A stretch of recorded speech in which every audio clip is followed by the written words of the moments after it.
ಆದ್ಮೇಲೆ ಈಗ ಟಿಪ್ಪು ಕೃಷ್ಣಮೂರ್ತಿಯವರು ನೀಡಿದಂತಹ 3ನೇ ಉಪನ್ಯಾಸದಲ್ಲಿ ವಿಷಯ ಟಿಪ್ಪು ಕೃಷ್ಣಮೂರ್ತಿಯವರು ಏನಂದ್ರೆ ಜೀವಿತದ ಸಮಸ್ಯೆಗಳು, ಪ್ರಾಬ್ಲಮ್ಸ್ ಇನ್ ದ ಲೈಫ್, ಅದನ್ನು ಕುರಿತು ಟಿಪ್ಪು ಕೃಷ್ಣಮೂರ್ತಿಯವರು ಏನು ಹೇಳ್ತಾರೆ ಅನ್ನೋದನ್ನ ನಮ್ಮ ಸೋದರಾದಂಥ AI ಬಸವರಾಜ ರೆಡ್ಡಿ ಅವರು ರಾಜ್ಯಗಳ ಆರ್ಗನೈಸರು ಇಡೀ ಕರ್ನಾಟಕಕ್ಕೆ. ಅವರು ಬಳ್ಳಾರಿ ಸನ್ಮಾನ ಲಾಡ್ಜಿನ ಪ್ರೆಸಿಡೆಂಟ್ ಅಧ್ಯಕ್ಷರಾಗಿ ಕಾರ್ಯನಿರ್ವಹಿಸ್ತಾ ಇದ್ದಾರೆ. ಅವರು ಜೀವಿತದ ಸಮಸ್ಯೆಗಳು ಅನ್ನೋ ವಿಷಯ ಕುರಿತು ತಮ್ಮ ಪ್ರವಚನವನ್ನ ನೀಡ್ತಾರೆ.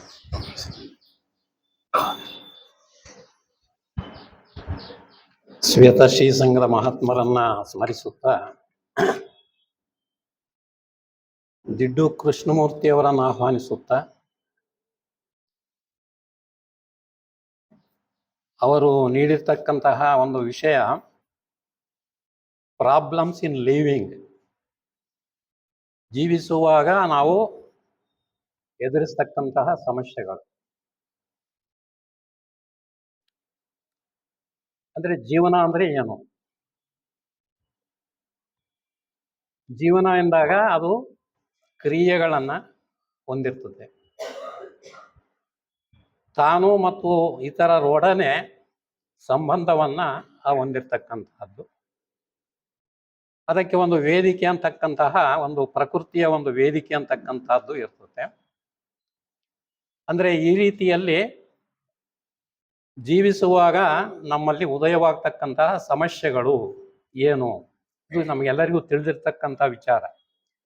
ಯಾಕಂದ್ರೆ ಪ್ರಪಂಚದಲ್ಲಿ ಎಲ್ಲಾ ಕಡೆಗೆ ನಾವು ನೋಡ್ತಕ್ಕಂತಹ ಸಮಸ್ಯೆಗಳು ಪ್ರತಿದಿನ ನೋಡ್ತಾ ಇರ್ತೀವಿ.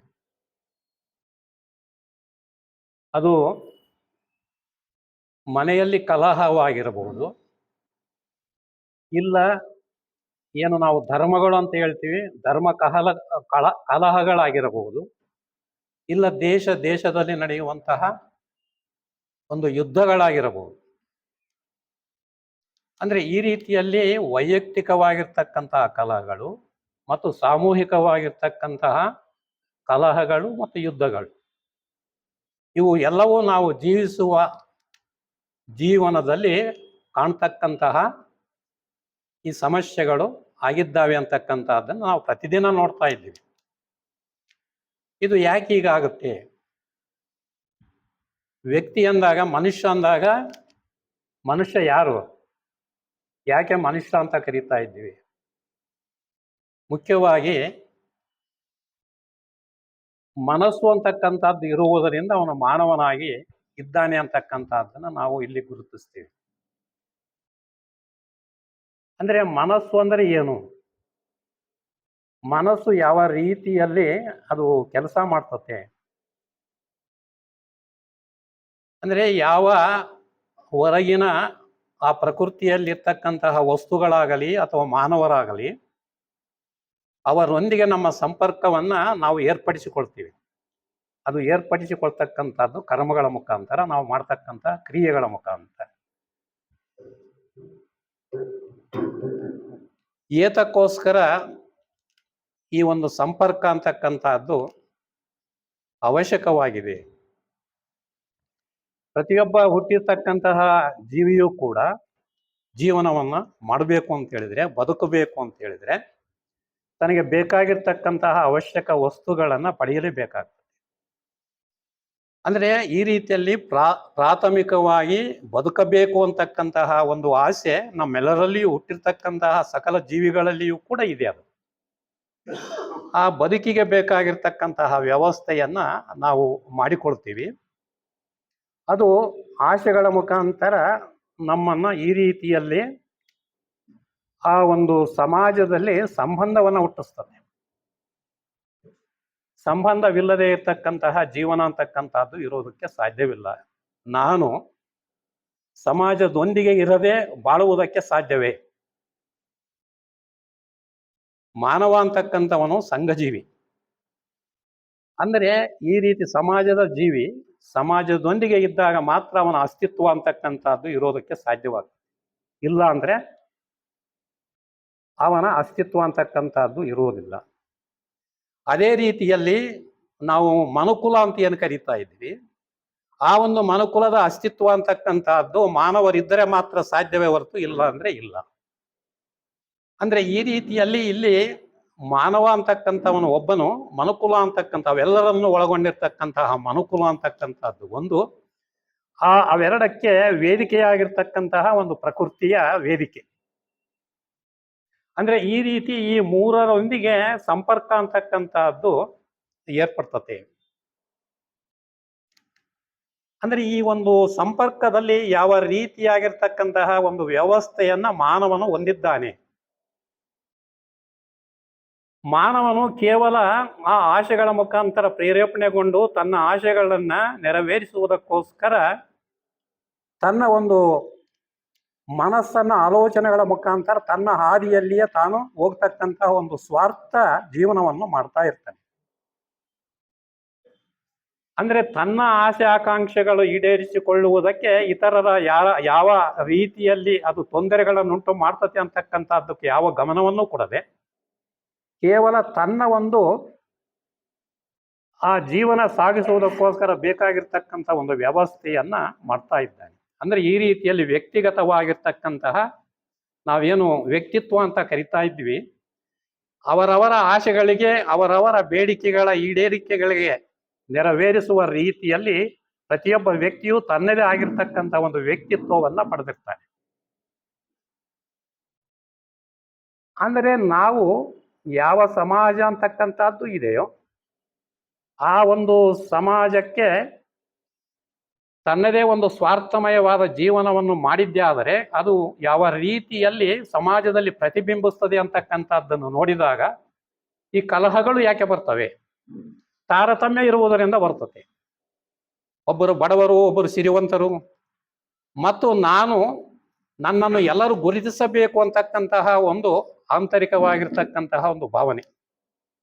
ಆ ಎಲ್ಲ ತಾರತಮ್ಯಗಳು ಯಾವ ರೀತಿಯಲ್ಲಿ ಆ ಸ್ವಾರ್ಥದಿಂದ ಉಂಟಾಗ್ತವೆ ಅಂತಕ್ಕಂಥದ್ದನ್ನು ನಾವು ನೋಡಿದಾಗ ಈ ಹೊರಗಿನ ಆ ಒಂದು ವೈಷಮ್ಯಗಳು, ಈ ಬಡಿದಾಟ ಹೊಡೆದಾಟ, ಈರ್ಷ್ಯೆಗಳು, ಇವು ಎಲ್ಲವೂ ಕೂಡ ವ್ಯಕ್ತಿಗತವಾಗಿರ್ತಕ್ಕಂತಹ ಪ್ರತ್ಯೇಕತೆಯಿಂದ ಹುಟ್ಟುತ್ತಾ ಇದ್ದಾವೆ.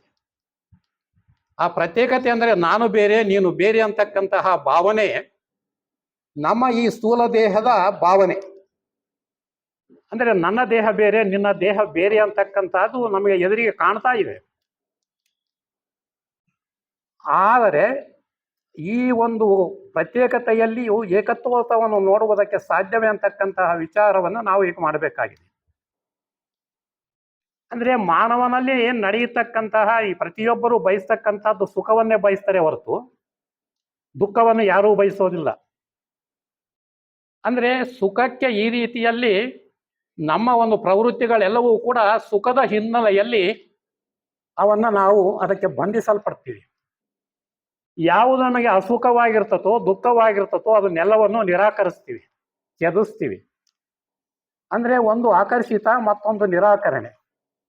ಇವು ಎರಡು ನಮ್ಮ ಮನದಲ್ಲಿ ಆ ಕರ್ಮ ಅಂದ್ರೆ ಈ ಒಂದು ಯಾವ ನಾವು ಕರ್ಮ ಮನಸ್ಸು ಅಂತ ಕರಿತಾ ಇದ್ದೀವೋ ಆ ಎರಡೂ ಕೂಡ ಸಂಯೋಜಿಸಲ್ಪಟ್ಟು ಆಶೆಗಳಿಂದ ಪ್ರೇರಿತವಾಗಿರ್ತಕ್ಕಂತಹ ಮನಸ್ಸು ಅದರ ಒಂದು ಯೋಚನಾ ರೀತಿಯಲ್ಲಿ ಸ್ಥೂಲ ದೇಹವನ್ನು ಉಪಯೋಗಿಸಿಕೊಂಡು ತನ್ನ ಕರ್ಮಗಳನ್ನ ಮಾಡ್ತಕ್ಕಂಥದ್ದನ್ನು ನಾವು ನೋಡ್ತಾ ಇದ್ದೀವಿ.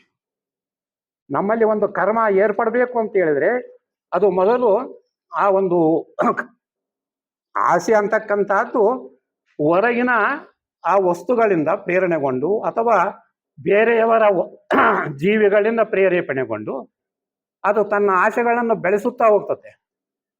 ಅಂದರೆ ನಿರ್ದಿಷ್ಟವಾಗಿ ಕೆಲವು ವ್ಯಕ್ತಿಗಳನ್ನು ಮಾತ್ರ ತನ್ನ ಸ್ನೇಹಿತರನ್ನಾಗಿ ಮಾಡಿಕೊಳ್ತದೆ ಮತ್ತು ಕೆಲವರನ್ನು ಅದು ಕೆದಿಸ್ತತೆ, ದೂಷಿಸ್ತತೆ. ಅಂದ್ರೆ ಈ ರೀತಿಯಲ್ಲಿ ನಮ್ಮಲ್ಲಿ ಎರಡು ಗುಣಗಳು ಬೆಳೀತವೆ. ಒಂದು ದುಃಖವಾಗಿರ್ತಕ್ಕಂಥದ್ದನ್ನು ದೂಷಿಸುವುದು, ದೂರ ಮಾಡುವುದು, ಬೇಕಾದ ತನಗೆ ಅನುಕೂಲವಾಗಿರ್ತಕ್ಕಂಥದ್ದನ್ನು ಆಕರ್ಷಿಸುವ ರೀತಿಯಲ್ಲಿ ಈ ಒಂದು ನಮ್ಮ ಜೀವನ, ವ್ಯಕ್ತಿಗತವಾದ ಜೀವನ ಅಂತಕ್ಕಂಥದ್ದು ನಡೀತಕ್ಕಂಥದ್ದು. ಇದು ಪ್ರತಿಯೊಬ್ಬರಿಗೂ ತಿಳಿದಿರ್ತಕ್ಕಂಥ ವಿಚಾರ. ಅಂದರೆ ತಿಳಿದಿರ್ತಕ್ಕಂತಹ ವಿಚಾರದಿಂದ ತಿಳಿಯದೇ ಇರತಕ್ಕಂಥದ್ದನ್ನು ಗುರುತಿಸಬೇಕು ಅಂತ ಹೇಳಿದರೆ, ಇದು ಯಾವ ರೀತಿಯಲ್ಲಿ ಈ ಮನಸ್ಸು, ಇಂದ್ರಿಯಗಳು ನಮ್ಮನ್ನು ಬಂಧಿಸ್ತವೆ ಅಂತಕ್ಕಂಥದ್ದನ್ನು ನೋಡಿದಾಗ ಆ ಬಂಧನದಿಂದ ನಾವು ಬಿಡುಗಡೆ ಆಗುವುದಕ್ಕೆ ಸಾಧ್ಯವಾಗುತ್ತೆ. ನೀನು ಬಿಡುಗಡೆ ಮಾಡಬೇಕು ಅಂತಕ್ಕಂಥ ಪ್ರಯತ್ನ ಮಾಡಬೇಡ. ಯಾವ ಬಂಧನವು ನಿನ್ನನ್ನು ಬಂಧಿಸಿದೆ ಅಂತಕ್ಕಂಥದ್ದನ್ನು ನೋಡಿದ್ದೇ ಆದರೆ ಆ ಬಂಧನ ತನ್ನಷ್ಟಕ್ಕೆ ತಾನೇ ಬಿಟ್ಟು ಹೋಗ್ತದೆ. ಅಂದ್ರೆ ಇಲ್ಲಿ ಒಂದು ಸೂಕ್ಷ್ಮ ಧರ್ಮ ಅಡಗಿದೆ. ಇಲ್ಲಿ ಏನು ಅಂತ ಹೇಳಿದ್ರೆ, ನಾವು ಪ್ರಾಜ್ಞಾಹೀನರಾಗಿ ಕೆಲಸ ಮಾಡ್ತಾ ಇದ್ರೆ, ನಾವು ಮಾಡ್ತಕ್ಕಂತಹ ಕೆಲಸದಲ್ಲಿ ನಮ್ಮ ಗಮನವಿರಲಿಲ್ಲ ಅಂದ್ರೆ ಅಲ್ಲಿ ಅಚಾಚಾರ್ಯಗಳು ನಡೀತವೆ ಅಂತಕ್ಕಂಥದ್ದು ನಮ್ಗೆಲ್ಲರಿಗೂ ತಿಳಿದಿರ್ತಕ್ಕಂಥ ವಿಚಾರ. ಪ್ರಾಜ್ಞಾಹೀನನಾಗಿ ಅಜಾಗೃತೆಯಿಂದ ಕೆಲಸ ಮಾಡಿದರೆ ಅಚಾತುರ್ಯಗಳು ನಡೀತವೆ ಅಂತಕ್ಕಂಥದ್ದು ನಮಗೆಲ್ಲರಿಗೂ ಸಹಜವಾಗಿ ತಿಳಿದಿರ್ತಕ್ಕಂತಹ ವಿಚಾರ. ಅದನ್ನೇ ನಾವು ಪ್ರತಿ ಕ್ಷಣವೂ ಕೂಡ ಜಾಗೃತರಾಗಿದ್ದರೆ ಅಲ್ಲಿ ತಪ್ಪಾಗುವುದಕ್ಕೆ ಸಾಧ್ಯವೇ ಇಲ್ಲ. ಅಂತಹ JK ಅವರ ಚಾಯ್ಸ್ಲೆಸ್ ಅವೇರ್ನೆಸ್ ಆ ಮಟ್ಟಕ್ಕೆ ನಾವು ಬೆಳೆಯಬೇಕು ಅಂತ ಹೇಳಿದರೆ ಯಾವ ರೀತಿಯಲ್ಲಿ ಬೆಳೆಯಬೇಕು, ಈಗ ಯಾವ ಮಟ್ಟದಲ್ಲಿ ನಾವಿದ್ದೇವೆ, ಈ ಒಂದು ಅನೇಕತ್ವ ಅಂತಕ್ಕಂಥದ್ದು, ನಾನು ಬೇರೆ ನೀನು ಬೇರೆ ಅಂತಕ್ಕಂತಹ ಆ ಪ್ರತ್ಯೇಕತೆಯ ದೇಹದ ದೇಹಾತ್ಮನ ರೀತಿಯಲ್ಲಿ ನಾವು ಕೆಲಸ ಮಾಡ್ತಾ ಇದ್ವಿ. ಅಂದ್ರೆ ಎಲ್ಲಿಯವರೆಗೆ ಈ ನಾನು ಬೇರೆ ನೀನು ಬೇರೆ ಅಂತಕ್ಕಂಥ ಪ್ರತ್ಯೇಕತೆ ಇರ್ತತೋ, ಈ ತಾರತಮ್ಯವಿರ್ತತೋ, ವ್ಯತ್ಯಾಸವಿರ್ತತೋ, ಅಲ್ಲಿಯವರೆಗೆ ಘರ್ಷಣೆ ಅಂತಕ್ಕಂಥದ್ದು ತಪ್ಪುವುದಿಲ್ಲ. ಈ ಒಂದು ಅಂದ್ರೆ ಒಬ್ಬರೊಬ್ಬರನ್ನು ದ್ವೇಷಿಸುವಂತಹ ಆ ಪ್ರಕ್ರಿಯೆ, ಈ ಪ್ರತ್ಯೇಕತೆ ಎಲ್ಲಿಯವರೆಗೂ ಇರ್ತತೋ ಅಲ್ಲಿಯವರೆಗೆ ಇರ್ತತೆ ಅಂತಕ್ಕಂಥದ್ದು ಇದು ನಾವು ಅರಿಯಬೇಕಾಗಿರ್ತಕ್ಕಂತಹ ವಿಚಾರ. ಅಂದ್ರೆ ಈ ರೀತಿ ಅನೇಕತ್ವದಿಂದ ಕೂಡಿರ್ತಕ್ಕಂತಹ ಸಮಾಜದಲ್ಲಿ ಏಕತ್ವವನ್ನು ಸಾಧಿಸುವುದಕ್ಕೆ ಸಾಧ್ಯವೇ ಅಂತಕ್ಕಂತಹ ಆಲೋಚನೆ ನಮ್ಮಲ್ಲಿ ಬರಬೇಕಾಗಿದೆ. ಅಂದ್ರೆ ಈ ಒಂದು ಅನೇಕತ್ವ ಅಂತಕ್ಕಂಥದ್ದು ಅದು ನಮ್ಮ ಒಂದು ಆಲೋಚನೆಗಳ ಮುಖಾಂತರ ಆ ಆಲೋಚನೆಗಳಿಗೆ ನಾವು ಮಾಡ್ತಕ್ಕಂತಹ ಕೆಲಸ ಏನಿದೆ ಆ ಕೆಲಸ ಯಥಾರ್ಥವಾಗಿ ಮಾಡಿ ಬಿಟ್ಟರೆ ಏನೂ ಆಗೋದಿಲ್ಲ. ಆದರೆ ನಾವು ಏನು ಮಾಡ್ತೀವಿ, ಸುಖವನ್ನು ಕೊಡ್ತತೆ ಅಂತೇಳಿ ಪುನಃ ಅದನ್ನು ನಾವು ಪುನರಾವರ್ತನೆ ಮಾಡ್ತೀವಿ. ಆ ಕೆಲಸವನ್ನು ಮಾಡುತ್ತಾ ಪುನರಾವರ್ತನೆ ಮಾಡಬಹುದು, ಇಲ್ಲಾಂದ್ರೆ ನಮ್ಮ ಮನದ ಒಳಗಡೆ ಆ ಕ್ರಿಯೆಯನ್ನ ಪುನರಾವರ್ತನೆ ಮಾಡಬಹುದು. ಆ ರೀತಿ ಪುನರಾವರ್ತನೆ ಮಾಡುತ್ತಾ ಹೋದಂತೆಲ್ಲ ಆ ಒಂದು ಅಭ್ಯಾಸ ಅಂತಕ್ಕಂಥದ್ದು ಏರ್ಪಡ್ತದೆ. ಅದು ಒಳ್ಳೆಯದಕ್ಕೆ ನಾವು ಉಪಯೋಗಿಸಿದ್ರೆ ಅದು ಸವಿಚಾರವಾಗಿ ನಿಲ್ತತೆ, ಇಲ್ಲ ಅಂದ್ರೆ ದುರಾಚಾರವಾಗಿ ನಮ್ಮ ಒಳಗಡೆ ನಿಲ್ತತದು. ಅಂದ್ರೆ ಮನಸ್ಸು ಅಂತಕ್ಕಂಥದ್ದು ಮಾಡ್ತಕ್ಕಂತಹ ಕರ್ಮಗಳಲ್ಲಿ ಅದನ್ನು ಸ್ವೀಕರಿಸಿ ಇಡ್ತಕ್ಕಂತಹ ಒಂದು ಕೆಲಸವಾಗ್ತತೆ. ಅದನ್ನು ಮೆಮೊರಿ ಅಂತ ಕರಿತೀವಿ. ಆ ಮೆಮೊರಿ ಒಳಗಡೆ ಈಗಾಗಲೇ ಸಂಗ್ರಹಿಸಿರ್ತಕ್ಕಂಥ ಜನ್ಮಾಂತರದ ವಿಚಾರಗಳೆಲ್ಲವೂ ಕೂಡ ಅಲ್ಲಿದ್ದಾವೆ. ಅದು ನೆನೆಸಿದರೆ ಸಾಕು, ಅವೆಲ್ಲ ತಾರಣಗಳು ನಮ್ಮಲ್ಲಿ ಆ ಮನದಲ್ಲಿ ಮೂಡಿ ಬರ್ತಾರೆ, ಚಿತ್ರಗಳ ರೂಪದಲ್ಲಿ ಬರ್ತಾ ಇರ್ತವೆ. ಅಂದ್ರೆ ಈ ರೀತಿ ನಾವು ಏನಾದರೂ ಒಂದು ಕೆಲಸ ಮಾಡಬೇಕು ಅಂದಾಗ ಆ ಕೆಲಸಕ್ಕೆ ಸಂಬಂಧಪಟ್ಟಿರ್ತಕ್ಕಂಥ ಹಿಂದಿನ ಜನ್ಮಾಂತರಗಳ ಸಂಬಂಧದ ಚಿತ್ರಗಳು ನಮಗೆ ಅಡಚಣೆ ಆಗ್ತವೆ. ಯಥಾರ್ಥವಾಗಿ ನಾವು ಮಾಡ್ತಕ್ಕಂತಹ ಕೆಲಸದಲ್ಲಿ ನಮ್ಮ ಮನಸ್ಸನ್ನು ತೊಡಗಿಸುವುದಕ್ಕೆ ಆಗುವುದಿಲ್ಲ. ಇದು ಸಹಜವಾಗಿ ನಮ್ಮೆಲ್ಲರ ಮನದಲ್ಲಿ ನಡೀತಕ್ಕಂತಹ ಒಂದು ಪ್ರಕ್ರಿಯೆಯಾಗಿದೆ. ಅದಕ್ಕೋಸ್ಕರ JK ಅವ್ರು ಏನು ಹೇಳ್ತಾರಂದ್ರೆ, ಈ ಮನಸ್ಸು ಅಂದರೆ ಏನೋ, ಈ ಮನಸ್ಸು ಯಾವ ರೀತಿಯಲ್ಲಿ ಯಾವ ಪ್ರಕ್ರಿಯೆಯಲ್ಲಿ ತೊಡಗಿರ್ತತೆ, ನಿನಗೆ ಯಾವ ರೀತಿಯಲ್ಲಿ ಅದು ಸುಖ ಅಥವಾ ದುಃಖವನ್ನು ಉಂಟು ಮಾಡ್ತದೆ ಅಂತಕ್ಕಂಥದ್ದನ್ನ ನೀನು ನೋಡುತ್ತಾ ಹೋಗು. ಅಂದ್ರೆ just observe it, don't involve in it. ಅದರ ಬಗ್ಗೆ ನೀನು ಏನೇ ಪ್ರತಿಕ್ರಿಯೆಯನ್ನ ಉಂಟು ಮಾಡಬೇಡ, ಅದರ ಬಗ್ಗೆ ಯಾವ ಒಂದು ಅಭಿಪ್ರಾಯವನ್ನು ಉಂಟು ಮಾಡಬೇಡ. ಆ ಅಭಿಪ್ರಾಯಗಳು ಯಾಕೆ ನಮಗೆ ರಿಯಾಕ್ಟ್ ಮಾಡ್ತೀವಂದ್ರೆ, ಆ ಒಂದು ವಿಷಯದ ಬಗ್ಗೆ ಈಗಾಗಲೇ ಪೂರ್ವಗ್ರಹಿತವಾದ ಅನೇಕ ವಿಷಯಗಳು ನಮ್ಮ ಮೆಮೊರಿಯಲ್ಲಿ ತುಂಬಿರ್ತವೆ. ಆ ವಿಷಯಕ್ಕೆ ಸಂಬಂಧಪಟ್ಟ ಯಾವುದೋ ಒಂದು ಕೆಲಸ ಮಾಡ್ತೀವಿ ಅಂತ ಹೇಳಿದ್ರೆ ಆ ಕೆಲಸಕ್ಕೆ ಸಂಬಂಧಪಟ್ಟ ಆ ಹಿಂದಿನ ಚಿತ್ರಗಳೆಲ್ಲವೂ ಕೂಡ ನಮ್ಮ ಮನಸ್ಸಿನಲ್ಲಿ ಮೂಡ್ತಾ ಇರ್ತವೆ. ಆ ತಟ್ಟನೆ ಅದರ ಬಗ್ಗೆ ಒಂದು ಪ್ರತಿಕ್ರಿಯೆಯನ್ನು ನಾವು ವ್ಯಕ್ತ ಮಾಡ್ತೀವಿ. ಅಂದ್ರೆ ಆ ಪ್ರತಿಕ್ರಿಯೆ ಇಲ್ಲದೆ ನಿಷ್ಕ್ರಿಯ ಸ್ಥಿತಿಯಲ್ಲಿ ಇರಬೇಕು ಅಂತ ಹೇಳಿದ್ರೆ ಆ ಪೂರ್ವಾಗ್ರಹ ಪೀಡಿತ ಎಲ್ಲ ಆ ಮನಸ್ಸಿನಲ್ಲಿ ಇರ್ತಕ್ಕಂಥ ಸಂಪೂರ್ಣ ಚಿತ್ರಣವನ್ನ ಅಳಿಸಿ ಹಾಕಬೇಕು. ಅಂದ್ರೆ ಸೈಲೆಂಟ್ ಮೈಂಡ್. ಅಂದ್ರೆ ಇದು ಹೇಗೆ ಸಾಧ್ಯ ಆಗುತ್ತೆ ಅಂದ್ರೆ ಈ ಒಂದು ಕ್ವಾಂಟಮ್ ಫಿಸಿಕ್ಸ್ ಅಂತ ಹೇಳಿ ಅದರಲ್ಲಿ ಏನೋ ಒಂದು ಪರೀಕ್ಷೆಯನ್ನು ಅವರು ಹೇಳಿದ್ದಾರಂದ್ರೆ, ಒಂದು ಕಾರ್ಡ್ಬೋರ್ಡ್ನಲ್ಲಿ ಒಂದು ಹೋಲ್ ಮಾಡಿ ಅದು ಹಿಂದುಗಡೆ ಒಂದು ಬಲ್ಬ್ ಇಟ್ಟು ಆ ಕಡೆ ಅದರ ಒಂದು ಚಿತ್ರಣವನ್ನ ಪಡೆಯುವುದಕ್ಕೋಸ್ಕರ ಒಂದು ಟಾರ್ಗೆಟ್ ಹಿಂದ್ಗಡೆ ಸ್ಕ್ರೀನ್ ಇಟ್ಟಿದ್ರೆ ಅದು ತನ್ನಷ್ಟಕ್ಕೆ ತಾನು ಬೆಳಕು ಹೋದಾಗ ಅವ್ಯವಸ್ಥಿತ ಸ್ಥಿತಿಯಲ್ಲಿ ಆ ಕಡೆ ಆ ಒಂದು ಪರದೆ ಮೇಲೆ ಮೂಡ್ತತೆ. ಅದೇ ಒಂದು ನೀವು ಒಂದು ಕ್ಯಾಮರಾವನ್ನು ಇಟ್ಟರೆ ಅದು ಒಂದು ಸುವ್ಯವಸ್ಥಿತ ರೀತಿಯಲ್ಲಿ ಆ ಕಿರಣಗಳು ಅದು ನಿರ್ಮಾಣವಾಗ್ತವೆ ಅಂತಕ್ಕಂಥದ್ದನ್ನು ಪರೀಕ್ಷೆ ಮಾಡಿ ವಿಜ್ಞಾನಿಗಳು ಹೇಳಿದ್ದಾರೆ. ಇದರ ಅರ್ಥ ಏನು ಅಂತ ಹೇಳಿದ್ರೆ, ನಾವು ಅಜಾಗೃತರಾಗಿ ಅಪ್ರಜ್ಞೆಯಿಂದ ಕೆಲಸ ಮಾಡಿದ್ದೇ ಆದರೆ ಅವ್ಯವಸ್ಥೆ ಅಂತಕ್ಕಂಥದ್ದು ಬರ್ತದೆ.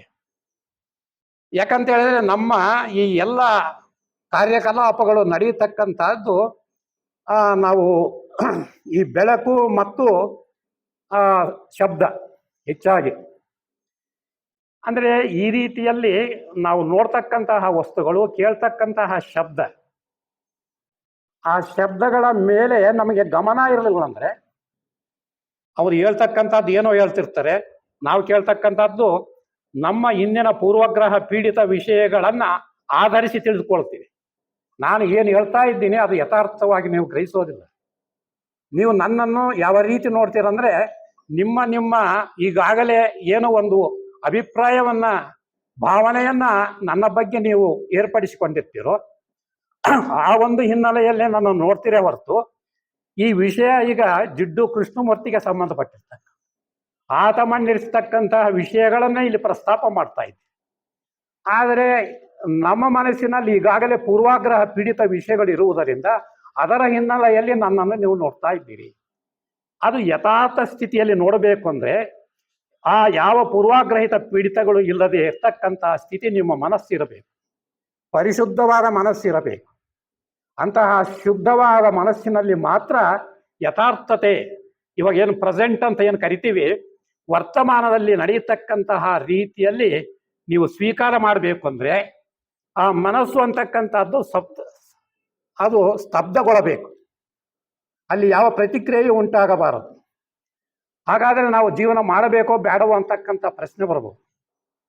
ನೀವು ಕ್ರಿಯೆ ಮಾಡ್ರಿ, ಈಗ ಇದು ಕೆಟ್ಟೋಗ್ತದೆ, ಕೆಟ್ಟೋದ್ರೆ ಇದರ ವ್ಯವಸ್ಥೆ ಯಾವ ರೀತಿ ಮಾಡ್ಬೋದು ಅಂತ ಆಲೋಚನೆ ಮಾಡಿ ಮಾಡ್ರಿ, ಬೇಡ ಅನ್ನೋದಿಲ್ಲ. ಆದರೆ ಪ್ರತಿಕ್ರಿಯೆ ಮಾಡ್ತೀರಿ ನಾವು, ಇದು ಯಾರು ತಗೊಂಡು ಬಂದರೋ ನೋಡ್ಬೇಕಾಗಿತ್ತು ಮೊದಲೇ, ಈ ವ್ಯವಸ್ಥೆ ತಪ್ಪು ಮಾಡಿಬಿಟ್ರು, ಹಿಂಗೆ ಆಲೋಚನೆಗಳು ನಮ್ಮಲ್ಲಿ ಬರ್ತಾ ಇರ್ತವೆ. ಆದರೆ ಈ ಸಮಸ್ಯೆಯನ್ನು ಇಲ್ಲಿಂದಿಲ್ಲದೆ ಯಾವ ರೀತಿ ಅದನ್ನು ಪರಿಹಾರ ಮಾಡಿಕೊಳ್ತೀವಿ ಅಂತಕ್ಕಂಥದ್ದು ಮುಖ್ಯವೇ ಹೊರತು ನಾವು ಹಿಂದೆ ಮಾಡಿರ್ತಕ್ಕಂಥ ವ್ಯವಸ್ಥೆ ಅದನ್ನು ಯೋಚನೆ ಮಾಡಬಾರ್ದು. ಅಂದ್ರೆ ಈ ರೀತಿ ಪರಿಶುದ್ಧವಾದ ಮನಸ್ಸು ಇದ್ದರೆ ಮಾತ್ರ ಆ ರೀತಿ ತಕ್ಷಣವೇ ವರ್ತಮಾನದಲ್ಲಿ ಬೇಕಾಗಿರ್ತಕ್ಕಂಥದ್ದನ್ನ ನಾವು ಮಾಡ್ತೀವಿ. ಇಲ್ಲ ಅಂದ್ರೆ ಪೂರ್ವಾಗ್ರಹ ಪೀಡಿತ ಆಶೆಗಳು ನಮ್ಮನ್ನ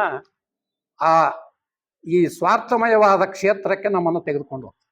ನಾವು ಯಾವ ರೀತಿ ಆ ಸ್ವಾರ್ಥಮಯ ಜೀವಿತದಲ್ಲಿ ಬಂಧಿತರಾಗಿದ್ದೇವೆ ಅಂದ್ರೆ ಎಲ್ಲಿಯವರೆಗೆ ಈ ಒಂದು ಸ್ವಾರ್ಥಮಯ ಆಶೆಗಳು, ದುರಾಶೆಗಳು ನಮ್ಮನ್ನು ಆಳ್ತಾ ಇರ್ತವೋ ಅವುಗಳ ಅಧೀನದಲ್ಲಿ ನಾವು ಬಂಧಿತರಾಗಿದ್ದೇವೆ.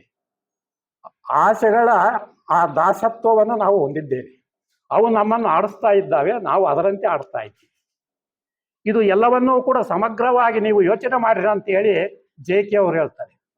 ಅಂದ್ರೆ ಈ ಎಲ್ಲ ಮನಸ್ಸು ಏನು ಮಾಡ್ತಾ ಇದೆ, ನಿಮ್ಮ ಇಂದ್ರಿಯಗಳು ಏನು ಮಾಡ್ತಾ ಇದ್ದಾವೆ, ಇಲ್ಲಿ ನಡೆಯತಕ್ಕಂತಹ ಎಲ್ಲ ಕರ್ಮವೂ ಕೂಡ ಸೆನ್ಸೇಷನಲ್ ಅಂತ ಕರೀತಾರೆ.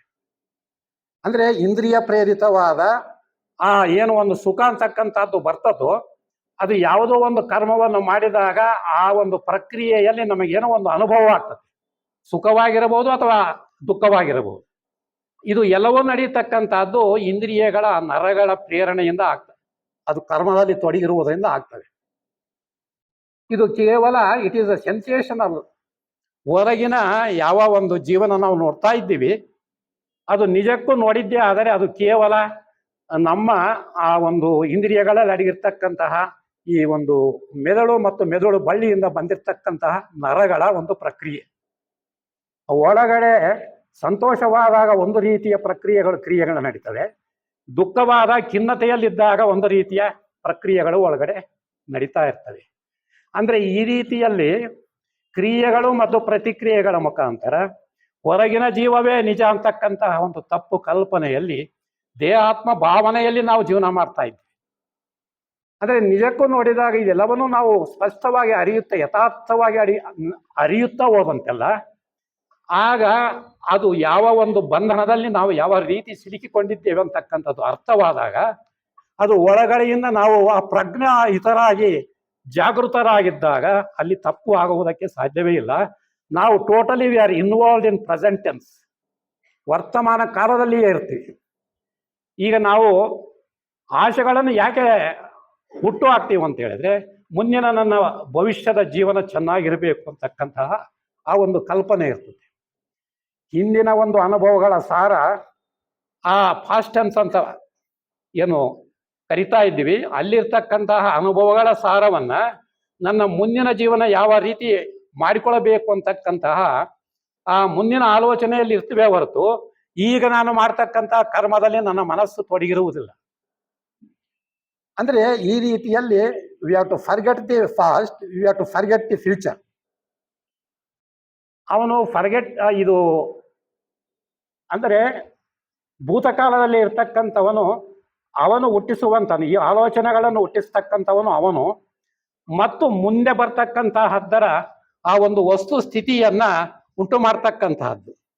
ಅಂದ್ರೆ ಇವೆರಡರ ಮಧ್ಯದಲ್ಲಿ we are missing the present tense. ಅಂದ್ರೆ ಇದರ ಅರ್ಥ ಏನು ಅಂದ್ರೆ ಯಾವ ಕರ್ಮವನ್ನು ಮಾಡಬೇಕಾಗಿದೆಯೋ ಆ ಕರ್ಮವನ್ನು ನೀನು ನಿಜವಾಗಿ ಮಾಡಬೇಕು, ಯಥಾರ್ಥವಾಗಿ ಮಾಡಬೇಕು ಅಂತ ಹೇಳಿದ್ರೆ ಸಂಪೂರ್ಣವಾಗಿ ನಿನ್ನ ಮನಸ್ಸು ಖಾಲಿ ಇದ್ರೆ ಮಾತ್ರ ಅದರಲ್ಲಿ ಆ ಮನಸ್ಸನ್ನು ತೊಡಗಿಸಿಕೊಂಡು 100ಕ್ಕೆ 100ರಷ್ಟು ಆ ಕೆಲಸವನ್ನ ನೀನು ಮಾಡ್ತೀಯ.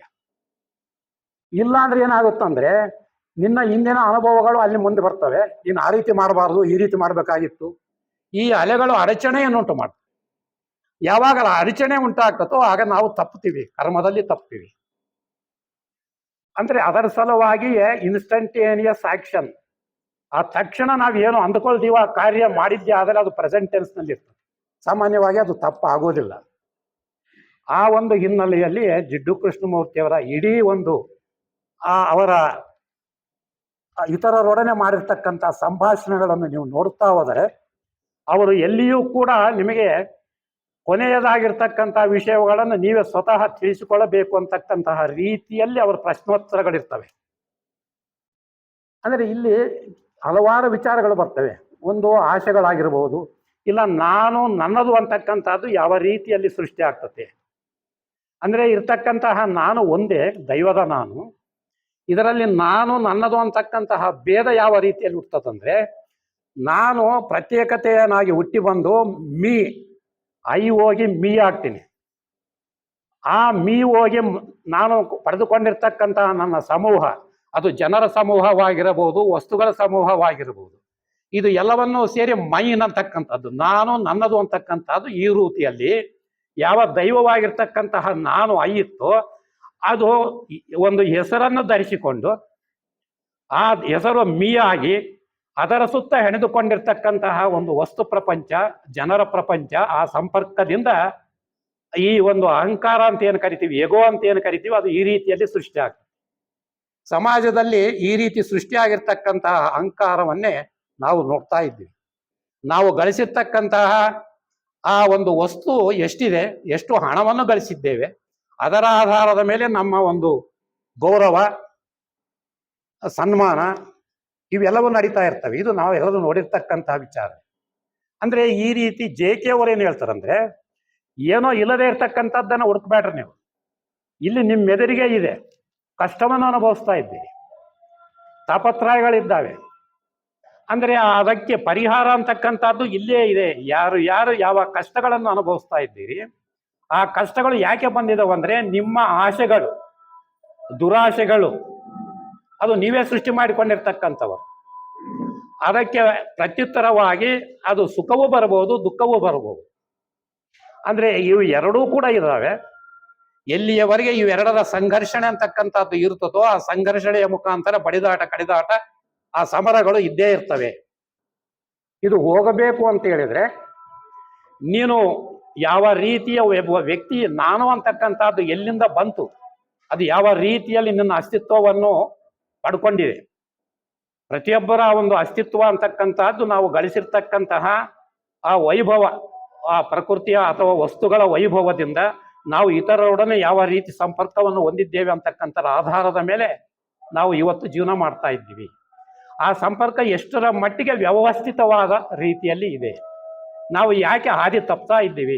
ಸ್ವಾರ್ಥ ಅಂತಕ್ಕಂಥದ್ದು ಇರೋದರಿಂದ ನಾನು ಮಾತ್ರ ದೊಡ್ಡವನಾಗಬೇಕು, ನನ್ನ ಮಾತು ಎಲ್ಲರೂ ಕೇಳಬೇಕು, ನನ್ನನ್ನು ಗೌರವಿಸಬೇಕು ಅಂತಕ್ಕಂತಹ ತಾರತಮ್ಯಗಳು ಇರುವುದರಿಂದ ಆ ಒಂದು ಸಿರಿವಂತನ ನೋಡಿ ಬಡವನು ನಾನು ಸಿರಿವಂತನಾಗಬೇಕು ಅಂತಕ್ಕಂತಹ ರೀತಿಯಲ್ಲಿ ನಮ್ಮ ಆಲೋಚನೆಗಳು ಓಡ್ತಾ ಇರ್ತವೆ.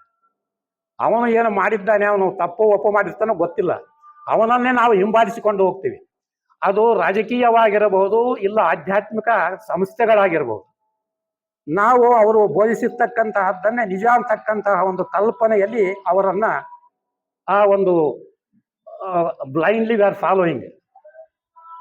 ಅಂದ್ರೆ ಅದು ಎಷ್ಟರ ಮಟ್ಟಿಗೆ ಅವರು ಸರಿಯಾಗಿದ್ದಾರೆ, ಇದು ನಾವು ನಮ್ಮ ಜೀವನದಲ್ಲಿ ಅಳವಡಿಸಿಕೊಳ್ಳುವುದಕ್ಕೆ ಅನುಕೂಲವಾಗಿದೆ. ಅಂದ್ರೆ ಇದೆಲ್ಲವನ್ನೂ ಕೂಡ ವ್ಯಕ್ತಿ ಇಡೀ ಮನುಕುಲಕ್ಕೆ ಉಪಯೋಗವಾಗತಕ್ಕಂತಹ ರೀತಿಯಲ್ಲಿ ನನ್ನ ಒಂದು ವೃತ್ತಿಗಳಿದ್ದಾವ, ಪ್ರವೃತ್ತಿಗಳಿದ್ದಾವ, ಇಲ್ಲ ನನ್ನ ಕೇವಲ ನನ್ನ ವೈಯಕ್ತಿಕ ಜೀವನಕ್ಕೆ ಅದು ಉಪಯೋಗ ಆಗ್ತಾ ಇದೆಯಾ ಅಂತಕ್ಕಂತಹ ರೀತಿಯಲ್ಲಿ ನಾವು ಜೀವನ ಮಾಡ್ತಾ ಇದ್ದೀವಿ. ಆದರೆ ಆ ಒಂದು ದೇಹಾತ್ಮ ಬುದ್ಧಿಯನ್ನು ಸಂಪೂರ್ಣವಾಗಿ ಅಳಿಸಿ ಹಾಕಬೇಕು.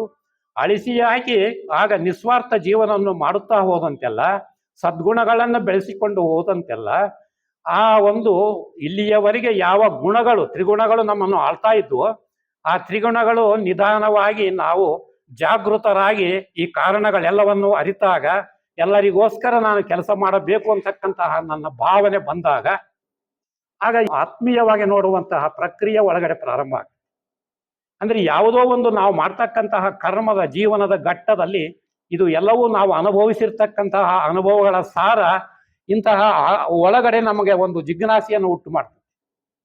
ಇನ್ನು ಈ ರೀತಿಯ ತಪ್ಪುಗಳನ್ನು ಮಾಡಬಾರದು, ಇತರರಿಗೆ ತೊಂದರೆ ಮಾಡಬಾರದು, ಎಲ್ಲರೂ ನನ್ನಂತೆ ಅಂತಕ್ಕಂತಹ ಈ ಒಂದು ಭಾವನೆ ನಮ್ಮಲ್ಲಿ ಉಂಟಾದಾಗ ಇದು ಎಲ್ಲವೂ ಯಾವ ರೀತಿ ಅಂತ ಹೇಳಿದ್ರೆ, ಮನೆಯಲ್ಲಿ ಕುಟುಂಬವನ್ನು ತೆಗೆದುಕೊಂಡರೆ ನಾನು ನನ್ನ ಮಕ್ಕಳು ಅಂತಕ್ಕಂಥ ಒಂದು ಆ ಭಾವನೆ ನಮ್ಮಲ್ಲಿ ಬರ್ತದೆ. ಅದೇ ಸಮಾಜದಲ್ಲಿ ಕೆಲಸ ಮಾಡ್ತಕ್ಕಂಥವರು ಈ ಸಮಾಜ, ಇಡೀ ಸಮಾಜ ನನ್ನವರು ಅಂತಕ್ಕಂತಹ ಭಾವನೆಯಿಂದ ಈ ಒಂದು ಏನು ನಾವು ಪ್ರೇಮ ಅಂತ ಕರಿತೀವಿ, ಆ ಪ್ರೇಮ ಮನೆಯಲ್ಲೇ ಪ್ರಾರಂಭವಾಗ್ತದೆ. ಅದು ನಿಧಾನವಾಗಿ ನಾವು ಅರಿಯುತ್ತಾ ಹೋದಂತೆಲ್ಲ ಅದು ಸಮಾಜಕ್ಕೆ ಬರ್ತದೆ. ಅದನ್ನೂ ಅರಿತಾಗ ಇನ್ನೂ ಆ ಪ್ರಜ್ಞೆ ಅಂತಕ್ಕಂಥದ್ದು ಬೆಳೆದಾಗ ಅದು ಒಂದು ರಾಷ್ಟ್ರಕ್ಕೆ ಅನ್ವಯಿಸಬಹುದು. ಅಂದ್ರೆ ಪೇಟ್ರಿಯಾಟಿಸಮ್ ಅಂತ ಏನು ಕರಿತೀವಿ ಅದು ಆಗಬಹುದು, ಇಲ್ಲ ಇಂಟರ್ನ್ಯಾಷನಲ್ ಮಟ್ಟಕ್ಕೆ ಬೆಳಿಬಹುದು. ಅಂದ್ರೆ ಇವು ಎಲ್ಲವೂ ನಮ್ಮಲ್ಲಿ ಬೆಳಿಬೇಕು ಅಂತ ಹೇಳಿದ್ರೆ ನಾನು ಯಾರು, ಸಮಾಜ ಯಾರು ಅಂತ, ಸಮಾಜ ಯಾವುದು ಅಂತಕ್ಕಂಥ ಸ್ಪಷ್ಟ ನಿಲುವು ನಮಗೆ ಗೊತ್ತಾಗ್ತದೆ. ವ್ಯಕ್ತಿಗತವಾಗಿ ನಾನು ಮಾಡ್ತಕ್ಕಂತಹದ್ದೇ ಈ ಒಂದು ಮನುಕುಲದಲ್ಲಿ ಅದು ಪ್ರತಿಬಿಂಬಿತವಾಗಿ ಸಮಾಜದಲ್ಲಿ ನಾವು ನೋಡ್ತಕ್ಕಂತಹ ಅಹಿತ ಘಟನೆಗಳು ನಡೀತವೆ. ಅದು ಒಳ್ಳೆಯ ಸಮಾಜ ಇತ್ತಂದ್ರೆ ಆ ವ್ಯಕ್ತಿ ತನ್ನ ಸದ್ಗುಣಗಳನ್ನು ಬೆಳೆಸಿಕೊಂಡಿರುವುದರಿಂದ ಆ ಸಮಾಜ ಅಂತಕ್ಕಂಥದ್ದು ಸುವ್ಯವಸ್ಥಿತೆಯಲ್ಲಿರ್ತದೆ. ಅದಕ್ಕೋಸ್ಕರ JK ಅವರು ಏನು ಹೇಳ್ತಾರಂದ್ರೆ ಆರ್ಡರ್ಲಿನೆಸ್, ಕ್ರಮಬದ್ಧತೆ ಅಂತಕ್ಕಂಥದ್ದು ಒಂದು ಇರಬೇಕು. ನೀವು ಎಲ್ಲೇ ನೋಡಿದರೂ ಕೂಡ ಪ್ರಕೃತಿಯಲ್ಲಿ ಆ ಒಂದು ಕ್ರಮಬದ್ಧತೆ ಅಂತಕ್ಕಂಥದ್ದು ಇರ್ತದೆ. ಅದು ಋತುಗಳಾಗಿರಬಹುದು, ಇಲ್ಲ ಕಾಲ ಹಗಲು ರಾತ್ರಿ ಅಂತಕ್ಕಂಥದ್ದು ಆಗಿರಬಹುದು. ಅಂದ್ರೆ ಹಗಲಿನಲ್ಲಿ ನಮ್ಮ ಒಂದು ಪ್ರವೃತ್ತಿಗಳು ಹೆಚ್ಚಾಗಿ ನಡೀತಾ ಇರ್ತವೆ. ಅದೇ ಸಾಯಂಕಾಲ ರಾತ್ರಿಯ ಹೊತ್ತು ನಾವು ಇದಕ್ಕೆ ಒಂದು ವಿಶ್ರಾಂತಿಯನ್ನು ಕೊಡಬೇಕು ದೇಹಕ್ಕೆ. ಆದ್ರೆ ಇವತ್ತು ನಾವು ಏನು ಮಾಡ್ತಾ ಇದ್ದೀವಿ ಅಂತ ಹೇಳಿದ್ರೆ, ಯಾವ ವಿಶ್ರಾಂತಿಯನ್ನು ಕೊಡದೆ ಕೇವಲ ಹಣದಿಂದ ಪ್ರೇರಿತರಾಗಿ ಹಗಲು ರಾತ್ರಿ ದುಡಿದು ಆ ದುಡಿದಿರ್ತಕ್ಕಂಥದ್ದನ್ನ ಎಲ್ಲಿ ಯಾವ ರೀತಿ ನನ್ನ ಒಂದು ಸುಖ ಜೀವನಕ್ಕೆ ಉಪಯೋಗಿಸಬೇಕು ಅಂತಕ್ಕಂಥದ್ದು ತಿಳಿಯದೆ ಆ ಹಣದಿಂದಲೇ ಆ ಹಣವೇ ಹೆಚ್ಚಾಗಿ ಎಷ್ಟೋ ಜನ ಆತ್ಮಹತ್ಯೆಗಳು ಮಾಡಿಕೊಂಡಿರ್ತಕ್ಕಂಥ ಚಿತ್ರಗಳು ಕೂಡ ನಾವು ಇವತ್ತು ನೋಡ್ತೀವಿ. ಅಂದ್ರೆ ಈ ಒಂದು ಸಹಜವಾಗಿರ್ತಕ್ಕಂಥ ಯಥಾರ್ಥತೆಯ ಜೀವನವನ್ನು ನಾವು ಅರ್ಥ ಮಾಡಿಕೊಳ್ಳಿಲ್ಲ ಅಂದರೆ, ಯಾವ ರೀತಿಯಲ್ಲಿ ಕೇವಲ ಈ ಒಂದು ವಿದ್ಯಾಶಾಲೆಗಳಲ್ಲಿ ಕೇವಲ ಹಣದ ಒಂದು ಉದ್ದೇಶವನ್ನು ಇಟ್ಟುಕೊಂಡು ಏನು ಬೋಧನೆ ಕೊಡ್ತಾ ಇದ್ದಾರೆ, ಇವು ಎಲ್ಲವೂ ಕೂಡ ಅನರ್ಥದಲ್ಲಿ ಈಗ ನೋಡ್ತಾ ಇದ್ದೀವಿ. ಅಂದ್ರೆ ಈಗ ನಾವು ನಿವೃತ್ತಿ ಆದರೂ ಕೂಡ ನಿವೃತ್ತಿ ಆದವರನ್ನೇ ಕೆಲಸಕ್ಕೆ ತೆಗೆದುಕೊಳ್ತಾರೆ. ಯಾಕಂತಂದ್ರೆ ಕಡಿಮೆ ರೊಕ್ಕದಲ್ಲೇ ಮಾಡ್ತಾನೆ ಅಂತ. ಆದ್ರೆ ಅಲ್ಲಿ ಸಾವಿರಾರು ವಿದ್ಯಾರ್ಥಿಗಳು ಪದವಿಗಳನ್ನು ಪಡೆದು ಕೆಲಸವಿಲ್ಲದೆ ಸಾಯ್ತಾ ಇರ್ತಾರೆ. ಈ ರೀತಿ ಪುನರಾವರ್ತನೆ ಮೇಲಿಂದ ಮೇಲೆ ಅವರೇ ಹಣ ಒಂದು ಪೆನ್ಷನ್ ಬರ್ತಿರ್ತದೆ, ಮತ್ತೆ ಅದೇ ಕೆಲಸವನ್ನು ಇವರಿಗೆ ಕೊಟ್ಟು, ಅಂದ್ರೆ ಸರ್ಕಾರ ಅಂತಕ್ಕಂಥದ್ದು ಕೂಡ ಅಲ್ಲಿ ಅಥಾರಿಟಿ ಅಂತಕ್ಕಂಥದ್ದು ಏನಿರ್ತದೆ, ಈ ಸರ್ಕಾರಗಳೆಲ್ಲವೂ ಕೂಡ ಅಲ್ಲಿ ಸರಿಯಾಗಿ ಕೆಲಸ ಮಾಡಲಿಲ್ಲ ಅಂದ್ರೆ, ಅವ್ಯವಸ್ಥತೆ ಅಂತಕ್ಕಂಥದ್ದು ಇದ್ದರೆ ಮಾನವನ ವ್ಯಕ್ತಿಗತವಾಗಿರ್ತಕ್ಕಂತಹ ಆ ಒಂದು ಅವನು ಆರೋಗ್ಯಕರವಾಗಿರಬೇಕು, ಎಲ್ಲರೂ ಸುಖವಾಗಿರಬೇಕು ಅಂತಕ್ಕಂತಹ ಭಾವನೆ ಯಾರ ಕೈಯಲ್ಲಿ ಅಧಿಕಾರ ಇರ್ತದೋ, ಯಾರ ಕೈಯಲ್ಲಿ ಸರ್ಕಾರ ಇರ್ತದೋ, ಅವರು ಕೇವಲ ತಮ್ಮ ಸ್ವಾರ್ಥಕ್ಕೋಸ್ಕರ ಈ ಒಂದು ದುಷ್ಟವಾದ ಸಮಾಜವನ್ನ ನಿರ್ಮಾಣ ಮಾಡ್ತಕ್ಕಂಥದ್ದು ನಾವು ನೋಡ್ತಾ ಇದ್ವಿ. ಇಲ್ಲಿ ಬದಲಾವಣೆ ಯಾವ ರೀತಿಯಲ್ಲಿ ತೆಗೆದುಕೊಂಡು ಬರಬೇಕು ಅಂದ್ರೆ, ಯಾವ ಒಂದು ಸಮಾಜ ಇಡೀ ಒಬ್ಬ ವ್ಯಕ್ತಿಗಳು ಎಲ್ಲ ವ್ಯಕ್ತಿಗಳು ಸೇರಿ ಆ ಸಮೂಹದಿಂದ ಯಾವ ಸಮಾಜ ನಿರ್ಮಾಣವಾಗಿದೆಯೋ, ಪ್ರತಿಯೊಬ್ಬ ವ್ಯಕ್ತಿಯೂ ಕೂಡ ಸನ್ಮಾರ್ಗದಲ್ಲಿ ಹೋಗಿದ್ದೇ ಆದರೆ, ಯಾವ ಒಂದು ದುಷ್ಟ ಕೆಲಸವನ್ನು ನಾವು ಮಾಡೋದು ಬಿಟ್ಟಿದ್ದೇ ಆದರೆ ಅಷ್ಟರ ಮಟ್ಟಿಗೆ ಆ ಒಂದು ಪ್ರಪಂಚದ ಆ ಕಷ್ಟ ಅಂತಕ್ಕಂಥದ್ದು ಕಡಿಮೆ ಆಗ್ತದೆ. ಅಂದ್ರೆ ಇಲ್ಲಿ ಆ ವ್ಯಕ್ತಿ ಯಾರು ಸದ್ಗುಣಗಳನ್ನ ತನ್ನ ಜೀವನದಲ್ಲಿ ಅಳವಡಿಸಿಕೊಂಡಾಗ ಆ ಒಂದು ಸನ್ಮಾರ್ಗದ ಮಾರ್ಗದಲ್ಲಿ ಹೋಗ್ತಾ ಇದ್ರೆ ಆತನನ್ನು ನೋಡಿ ಅನುಸರಿಸ್ತಕ್ಕಂತಹವರು ಕೂಡ ಬಹಳ ಜನ ಇರ್ತಾರೆ. ನಾವು ಏನು ಮಾಡ್ತೀವಂದ್ರೆ, ಹೇಳ್ತಕ್ಕಂಥದ್ದು ವೇದಿಕೆಗಳ ಮೇಲೆ ಬೇಕಾದಷ್ಟು ಒಳ್ಳೆಯ ಪುರಾಣಗಳನ್ನು ಹೇಳ್ತೀವಿ, ಆದರೆ ಆ ಕರ್ಮವನ್ನು ಮಾಡಬೇಕಾದ್ರೆ ಸಂಪೂರ್ಣವಾಗಿ ವಿರುದ್ಧವಾಗಿ ಮಾಡ್ತೀವಿ. ಅಂದ್ರೆ ಈ ಒಂದು ನಾವು ಮಾಡ್ತಕ್ಕಂತಹ ಕರ್ಮಗಳೇ ನಮ್ಮ ಆ ಒಂದು ಕ್ಯಾರೆಕ್ಟರ್ ಅದನ್ನ ನಿರ್ಮಾಣ ಮಾಡ್ತದೆ ಅಂತಕ್ಕಂಥದ್ದು ನಮ್ಗೆಲ್ಲರಿಗೂ ಗೊತ್ತಿರ್ತಕ್ಕಂಥದ್ದೇ. ಯಾಕಂದ್ರೆ ನಾವು ಯಾವ ಶಾಲೆಯಲ್ಲಿ ಓದಿದ್ರು ಕೂಡ ಕಾಂಡಕ್ಟ್ ಅಂಡ್ ಕ್ಯಾರೆಕ್ಟರ್ ಸರ್ಟಿಫಿಕೇಟ್ ಅಂತ ಓದ್ತೀವಿ. ನಿನ್ನ ಯಾವ ರೀತಿ ನೀನು ವರ್ತನೆ ಮಾಡ್ತೀಯೋ ಅದಕ್ಕೆ ಅನುಗುಣವಾಗಿ ನಿನ್ನ ಆ ಒಂದು ಕ್ಯಾರೆಕ್ಟರ್ ಇರ್ತದೆ. ಅಂದ್ರೆ ಇವು ನೇರವಾಗಿ ಸಂಬಂಧವನ್ನು ಹೊಂದಿದೆ. ಇವತ್ತು ಏನಾಗಿಬಿಟ್ಟಿದೆ ಅಂತ ಹೇಳಿದ್ರೆ, ಇವನು ತಪ್ಪು ಮಾಡಿರ್ತಕ್ಕಂಥವರೇ ಅದು ಒಳ್ಳೆ ಕ್ಯಾರೆಕ್ಟರ್ ಸರ್ಟಿಫಿಕೇಟ್ ಪಡೆಯುವಂತ ಪರಿಸ್ಥಿತಿ ಬಂದಿದೆ. ಅಂದ್ರೆ ಎಷ್ಟರ ಮಟ್ಟಿಗೆ ನಾವು ಈ ಲಂಚ ಗುಳಿತನ, ಈ ಮೋಸ ವಂಚನೆಗೆ ನಾವು ಒಳಗಾಗಿದ್ದೀವಂದ್ರೆ ಅದಕ್ಕೆ ಆಸೆ ಏನು ಅಂದ್ರೆ, ಇವತ್ತು ಇಡೀ ಎಲ್ಲ ಕ್ಷೇತ್ರಗಳು ತೆಗೆದುಕೊಂಡ್ರು ಕೂಡ ಹಣದ ಒಂದು ಪ್ರಭಾವವೇ ಹೆಚ್ಚಾಗಿರುವುದರಿಂದ, ಹಣ ಇದ್ದರೆ ನಾನು ಏನು ಬೇಕಾದರೂ ಪಡೆಯಬಹುದು ಅಂತಕ್ಕಂತಹ ತಪ್ಪು ಕಲ್ಪನೆ ಸಮಾಜದಲ್ಲಿ ಇರುವುದರಿಂದ ಈ ರೀತಿ ನಾವು ಮೋಸ ಹೋಗ್ತಾ ಇದ್ದೀವಿ, ವಂಚನೆಗೆ ಗುರಿಯಾಗ್ತಾ ಇದ್ದೀವಿ. ಎಲ್ಲ ಹಣವಂತರೆಲ್ಲರೂ ಕೂಡ ಆನಂದವಾಗಿರ್ತಾರೆ ಅಂತಕ್ಕಂಥದ್ದು ಶುದ್ಧ ತಪ್ಪು ಅದು. ಯಾಕಂತ ಹೇಳಿದ್ರೆ ಈ ಒಂದು ಆ ಸುಖ ದುಃಖ ಅಂತಕ್ಕಂಥದ್ದು ಕೇವಲ ಅದು it is A sensational feeling. ಈ ಒಂದು ನಮ್ಮ ಮೆದುಳು ಮತ್ತು ಮೆದುಳು ಬಳ್ಳಿಯ ನರಗಳು ಎಲ್ಲ ದೇಹದಲ್ಲಿ ಏನು ಹರಡಿಕೊಂಡಿದ್ದಾವೆ, ಅವುಗಳು ನಮಗೆ ಆ ಒಂದು ಭಾವನೆಯನ್ನು ಸೃಷ್ಟಿ ಮಾಡುವಂತೆ ಕೆಲಸ ಮಾಡ್ತಾ ಇದ್ದಾವೆ. ಅಂದರೆ ನಾವು ಮಾಡ್ತಕ್ಕಂಥ ಆಲೋಚನೆಗಳಿಗೂ ಇದಕ್ಕೂ ನೇರವಾದ ಒಂದು ಸಂಬಂಧ ಅಂತಕ್ಕಂಥದ್ದು ಇದೆ ಅಂತಕ್ಕಂಥದ್ದನ್ನು ತಿಳಿದುಕೊಂಡಾಗ ನಮ್ಮ ಸಮಾಜ ಒಂದು ಸುವ್ಯವಸ್ಥಿತ ರೀತಿಯಲ್ಲಿದ್ದರೆ ಆರೋಗ್ಯವಾಗಿರಬಹುದು, ನಾವು ಒಬ್ಬರಿಗೊಬ್ಬರು ಆನಂದದಾಯಕವಾದ ಸನ್ನಿವೇಶಗಳಲ್ಲಿ ಇರಬಹುದು ಅಂತಕ್ಕಂಥದ್ದು ನಮಗೆ ಅರ್ಥವಾದರೆ, ಅಂದ್ರೆ ಇದಕ್ಕೆ ಕಾರಣ ಏನು ಅಂತಕ್ಕಂಥದ್ದು ನಾವು ನೋಡುತ್ತಾ ಹೋದಂತೆಲ್ಲ ನಮ್ಮ ಮನಸ್ಪಟಲದಲ್ಲಿ ಅದು ಸಂಪೂರ್ಣವಾಗಿ ಬದಲಾವಣೆಯನ್ನು ಮಾಡ್ತತೆ ಅಂತಕ್ಕಂಥದ್ದನ್ನು ನಾವು ನೋಡಬಹುದು. ನಾವು ಮಾಡ್ತಕ್ಕಂತಹ ತಪ್ಪನ್ನು ಮೇಲಿಂದ ಮೇಲೆ ನೋಡುತ್ತಾ ಹೋದರೆ ಅದು ನಿಧಾನವಾಗಿ ಅದು ಎಲ್ಲವೂ ಕೂಡ ಅಳಿಸಿ ಹೋಗಿ ನಾವು ಯಾವ ಸದ್ಗುಣವನ್ನ ಬೆಳೆಸಿಕೊಳ್ಬೇಕು ಅಂತೀವೋ ಅದು ಬಂದು ಅಲ್ಲಿ ನಿಲ್ತತೆ ಅಂತಕ್ಕಂತಹದ್ದು ನಮ್ಮೆಲ್ಲರಿಗೂ ತಿಳಿದಿರ್ತಕ್ಕಂತಹ ವಿಚಾರ. ಅಂದ್ರೆ ಇದೆಲ್ಲವೂ ನಡೆಯಬೇಕಂದ್ರೆ ಒಂದು ಕಾಲ ಅಂತಕ್ಕಂಥದ್ದು ತೆಗೆದುಕೊಳ್ತದೆ. ಇವು ಎಲ್ಲವೂ ಕಾಲಗರ್ಭದಲ್ಲಿ ನಡೀತಾ ಇದ್ದಾವೆ.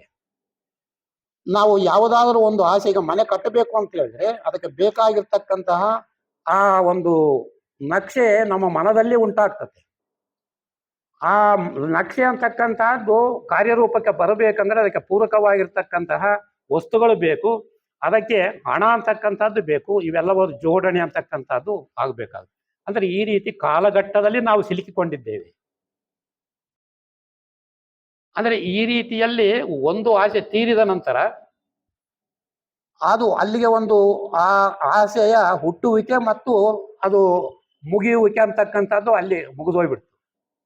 ಪುನಃ ನಾವು ಏನ್ ಮಾಡ್ತೀವಿ ಅಂದ್ರೆ ಈ ಮನೆ ಸರಿಯಾಗಿಲ್ಲ, ವಾಸ್ತು ಸರಿಯಾಗಿಲ್ಲ, ಮತ್ತೊಂದು ಆಸೆ ಹುಟ್ಕೊಂತ. ಮೊದಲಿನ ಯಾವ ಒಂದು ಆಸೆ ಕೊನೆಗೊಂಡಿತು, ಆ ಕೊನೆ ರಿಸಲ್ಟ್ ಫಲ ಏನು ಬಂತೋ ಆ ಫಲ ಮುಂದಿನ ಒಂದು ಕಾರ್ಯಕ್ಕೆ ಅದು ಕಾರಣವಾಗ್ತದೆ. ಅಂದ್ರೆ ಈ ರೀತಿ ಆಸೆಗಳು ಅಂತಕ್ಕಂಥವು ಒಂದಕ್ಕೊಂದು ನಮ್ಮನ್ನ ಆಕರ್ಷಿಸಿ ಆ ಒಂದು ಮಾಯೆಯಲ್ಲಿ ಕೆಡವಿ ನಾವು ಈ ರೀತಿಯ ಒಂದು ಜೀವನದಲ್ಲಿ ಸಿಲುಕಿರುವುದರಿಂದ ಅದನ್ನು ಬಿಡಿಸಿಕೊಳ್ಳಲಾರದೆ ಒದ್ದಾಡ್ತಾ ಇದ್ದೀವಿ. ಇದು ಬಿಡಿಸಿಕೊಳ್ಳಬೇಕು ಅಂತ ಹೇಳಿದ್ರೆ ನಮ್ಮಲ್ಲಿ ಆ ಪ್ರೋಸೆಸ್ ಒಂದು ಮನಸ್ಸಿನಲ್ಲಿ ಯಾವ ರೀತಿಯ ಒಂದು ಪ್ರಕ್ರಿಯೆ ನಡೀತದೆ, ಆಶೆ ಅಂದ್ರೆ ಏನು, ಅಂದ್ರೆ ಇವೆಲ್ಲವನ್ನೂ ಕೂಡ ಅರ್ಥ ಮಾಡಿಕೊಳ್ಳುತ್ತಾ ಹೋದಂತೆಲ್ಲ ನಿಧಾನವಾಗಿ ನಮ್ಮ ಮನಸ್ಸು ಅಂತಕ್ಕಂಥದ್ದು ಸಂಪೂರ್ಣವಾಗಿ ಆ ಒಂದು ಸುವ್ಯವಸ್ಥಿತ ಸ್ಥಿತಿಗೆ ಬರ್ತದೆ. ಆಗ ಇದ್ದಿದ್ದನ್ನ ಇದ್ದಂತೆ ಯಥಾರ್ಥವಾಗಿ ತಿಳಿಯುವುದಕ್ಕೆ ಸಾಧ್ಯ ಆಗುತ್ತೆ ಅಂತಕ್ಕಂಥದ್ದನ್ನ ಇಲ್ಲಿ ನಾವು ನೋಡಬಹುದು. ಆದ್ರೆ ಈ ಕೆಳಗಿನ ಮನಸ್ಸು ಅಂತಕ್ಕಂಥದ್ದು ಪ್ರತ್ಯೇಕತೆಯಿಂದ ವಿಭೇದಗಳನ್ನ ಉಂಟು ಮಾಡಿ ಈ ರೀತಿಯ ಆ ಒಂದು ಸ್ವಾರ್ಥಮಯದ ಜೀವನದಲ್ಲಿ ನಾವು ಸಿಲುಕಿಕೊಂಡಿದ್ದೇವೆ, ಇದರಲ್ಲಿ ಬಂಧಿತರಾಗಿದ್ದೇವೆ. ಇನ್ನೊಂದು ಮುಖ್ಯ ಅಂಶ ಅಂತಂದ್ರೆ, ಯಾವಾಗ ಬಂಧಿತರಾಗ್ತೀವಂದ್ರೆ ಈ ಮನೆ ನನ್ನದು ಅಂತೇಳಿ ಯಾವಾಗ ಒಡೆತನ ಅಂತಕ್ಕಂಥ ಅಭಿಪ್ರಾಯ ಭಾವನೆ ಬಂತು, ಅದರಲ್ಲಿ ಸಂಪೂರ್ಣ ಅದಕ್ಕೇನಾದ್ರೂ ಪೆಟ್ಟು ಬಿತ್ತಂದ್ರೆ ನನಗೆ ಪೆಟ್ಟು ಬಿದ್ದಾಯ್ತು ಅಂತಕ್ಕಂಥ ಒಂದು ಭಾವನೆ ಬರ್ತದೆ. ಇಲ್ಲಿ ಒಡೆತನ ಅಂತಕ್ಕಂಥದ್ದು ಎಷ್ಟರ ಮಟ್ಟಿಗೆ ಇರ್ತದಂದ್ರೆ ಆ ಮನೆಯ ನಾನು ಅನ್ನುವಂತಹ ದೇಹಾತ್ಮ ಭಾವನೆ ನಮ್ಮಲ್ಲಿ ಬೆಳೆದಿರ್ತದೆ. ಅದು ನನ್ನ ಕಾರು, ಇದು ನನ್ನ ಹೆಂಡತಿ, ಅಂದ್ರೆ ನನ್ನ ಹೆಂಡತಿ ಅಂತಕ್ಕಂತಹ ಒಂದು ಭಾವನೆ ಬಂತು ಅಂತ ಹೇಳಿದ್ರೆ ಅವರಿಗೆ ಏನಾದರೂ ತೊಂದರೆ ಆಯ್ತು ಅಂದ್ರೆ ಹೆಂಡತಿಗಾಗಲಿ ಮಕ್ಕಳಿಗಾಗಲಿ ತನ್ನ ವಸ್ತುಗಳ ಮೇಲೆ ಯಾವ ಒಡೆತನವನ್ನ ಸೃಷ್ಟಿ ಮಾಡಿಕೊಂಡಿರ್ತಾನೋ ಅದು ಕೇವಲ ಭಾವನೆ. ಒಡೆತನ ಅಂತಕ್ಕಂಥದ್ದು ಕೇವಲ ಭಾವನೆ, ಅದು ನನ್ನದು ಅಲ್ಲ ನಿನ್ನದು ಅಲ್ಲ. ಈ ವಸ್ತುಗಳು ಕೊಟ್ಟಿರ್ತಕ್ಕಂಥದ್ದು ದೈವದಿಂದ ಬಂದಿರ್ತಕ್ಕಂಥದ್ದು. ನೀನು ಅದರ ಮೇಲೆ ಒಂದು ಸೀಲ್ ಹೊಡ್ಕಂತೀಯ ನಾನು ಅನ್ನೋದು. ಆ ಒಂದು ಆ ಭೂಮಿಯಿಂದ ಬಂದಿರ್ತಕ್ಕಂಥ ಜಾಗದಲ್ಲಿ ಎಷ್ಟು ಜನ ಈಗಾಗಲೇ ಹೋಗಿದ್ದಾರೋ, ಇನ್ನು ಮುಂದೆ ಎಷ್ಟು ಜನ ಬರ್ತಾರೋ ಗೊತ್ತಿಲ್ಲ, ಅದು ಅದೇ ರೀತಿಯಲ್ಲಿದೆ. ಆದರೆ ನಾವು ಮಾತ್ರ ಎಷ್ಟೊಂದು ಬದಲಾವಣೆಗಳನ್ನ ಆ ಒಂದು ಸ್ವಾರ್ಥಮಯವಾದ ಆಶೆಗಳಿಗೆ ಸಿಲುಕಿಕೊಂಡು ಈ ರೀತಿಯ ಕೇವಲ ಒಡೆತನದಲ್ಲಿ ಸಿಲುಕಿಕೊಂಡು ಈ ರೀತಿಯ ಬಾಧೆಗಳನ್ನು ಅನುಭವಿಸ್ತಾ ಇದ್ದೀವಿ. ಅಂದ್ರೆ ಈ ಬಂಧನ ಅಂತಕ್ಕಂಥದ್ದು ಈ ರೀತಿ ಯಾವಾಗ ಆ ಒಡೆತನ ನನಗೆ ಬೇಕು ಅಂತೀವೋ ಆಗ ಈ ರೀತಿಯ ಆ ಒಂದು ದುಃಖ ಅಂತಕ್ಕಂತಹ ಬಂಧನವು ನಮ್ಮನ್ನು ಕಾಡ್ತಾ ಇದೆ. ಯಾಕಂದ್ರೆ ಇದು ಸುಮ್ಮನೆ ನಾವು ಪಡ್ಕೊಂಡಿದ್ವಿ ಅಂದ್ರೆ ಅದನ್ನು ಕಾಪಾಡ್ಬೇಕು. ಮತ್ತೆ ಅದು ಯಾರು ಮತ್ತೆ ಅದನ್ನ ಕಸ್ಕೊಂಡು ಹೋಗ್ತಾರೋ ಅಂತಕ್ಕಂತಹ ಆ ಒಂದು ದುಃಖಮಯವಾಗಿರೋ ಸುಖವನ್ನುಂಟು ಮಾಡ್ತಕ್ಕಂಥದ್ದು ಮುಂದಿನ ಹಂತದಲ್ಲಿ ದುಃಖವನ್ನುಂಟು ಮಾಡ್ತದೆ. ಅದನ್ನು ಕಾಪಾಡಿಕೊಳ್ಬೇಕು. ಅಂದ್ರೆ ಈ ರೀತಿಯಲ್ಲಿ ಸುಖ ದುಃಖಗಳು ಅಂತಕ್ಕಂಥವು ಅವು ಈ ಒಂದು ಕೆಳಗಿನ ಲೋಕದಲ್ಲಿ, ಅಂದ್ರೆ ಕೆಳಗಿನ ಲೋಕ ಅಂದ್ರೆ ಇದನ್ನ ನಾವು ಭವಲೋಕ, ಇಲ್ಲಿ ಈ ಲೋಕದಲ್ಲಿ ಕೆಳಗಿನ 3 ಲೋಕಗಳಲ್ಲಿ ಇದು ಯಾವ ಒಂದು ಅಡ್ಡಿ ಆತಂಕಗಳಿಲ್ಲದೆ ನಮ್ಮನ್ನು ಆ ರೀತಿ ಪ್ರೇರೇಪಿಸಿ ಈ ರೀತಿ ನಮ್ಮನ್ನು ಸಿಲುಕಿಸಿದೆ.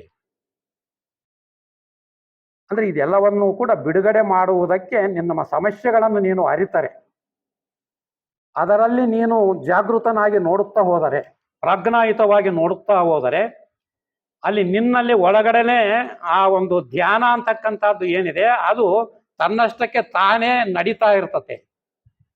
ಅದು ಮಾಡುವುದಲ್ಲ ಅಂತ ಯಾಕೆ ಜೆ.ಕೆ. ಅವರು ಹೇಳ್ತಾರಂದ್ರೆ, ಅದು ತನ್ನಷ್ಟಕ್ಕೆ ತಾನು ಪುಷ್ಪ ಯಾವ ರೀತಿಯಲ್ಲಿ ನೈಜವಾಗಿ ಅದು ಹರಳುತ್ತದೋ ಆ ರೀತಿಯಲ್ಲಿ ನಿನ್ನ ಸಮಸ್ಯೆಗಳನ್ನ ನೀನು ಅರಿತು ನಿನ್ನ ಮನಸ್ಸಿನ ಪ್ರಕ್ರಿಯೆ, ಇಂದ್ರಿಯಗಳ ಪ್ರಕ್ರಿಯೆ, ದೇಹ ಅಂದರೆ ಏನು ಅಂತಕ್ಕಂಥದ್ದು ಅರ್ಥ ಮಾಡಿಕೊಂಡರೆ ಆಗ ಆ ಒಂದು ಜಾಗೃತಿಯಲ್ಲಿ ಇವೆಲ್ಲವೂ ತನ್ನಷ್ಟಕ್ಕೆ ತಾನೇ ಅಡಿಗೆ ಹೋಗ್ತವೆ.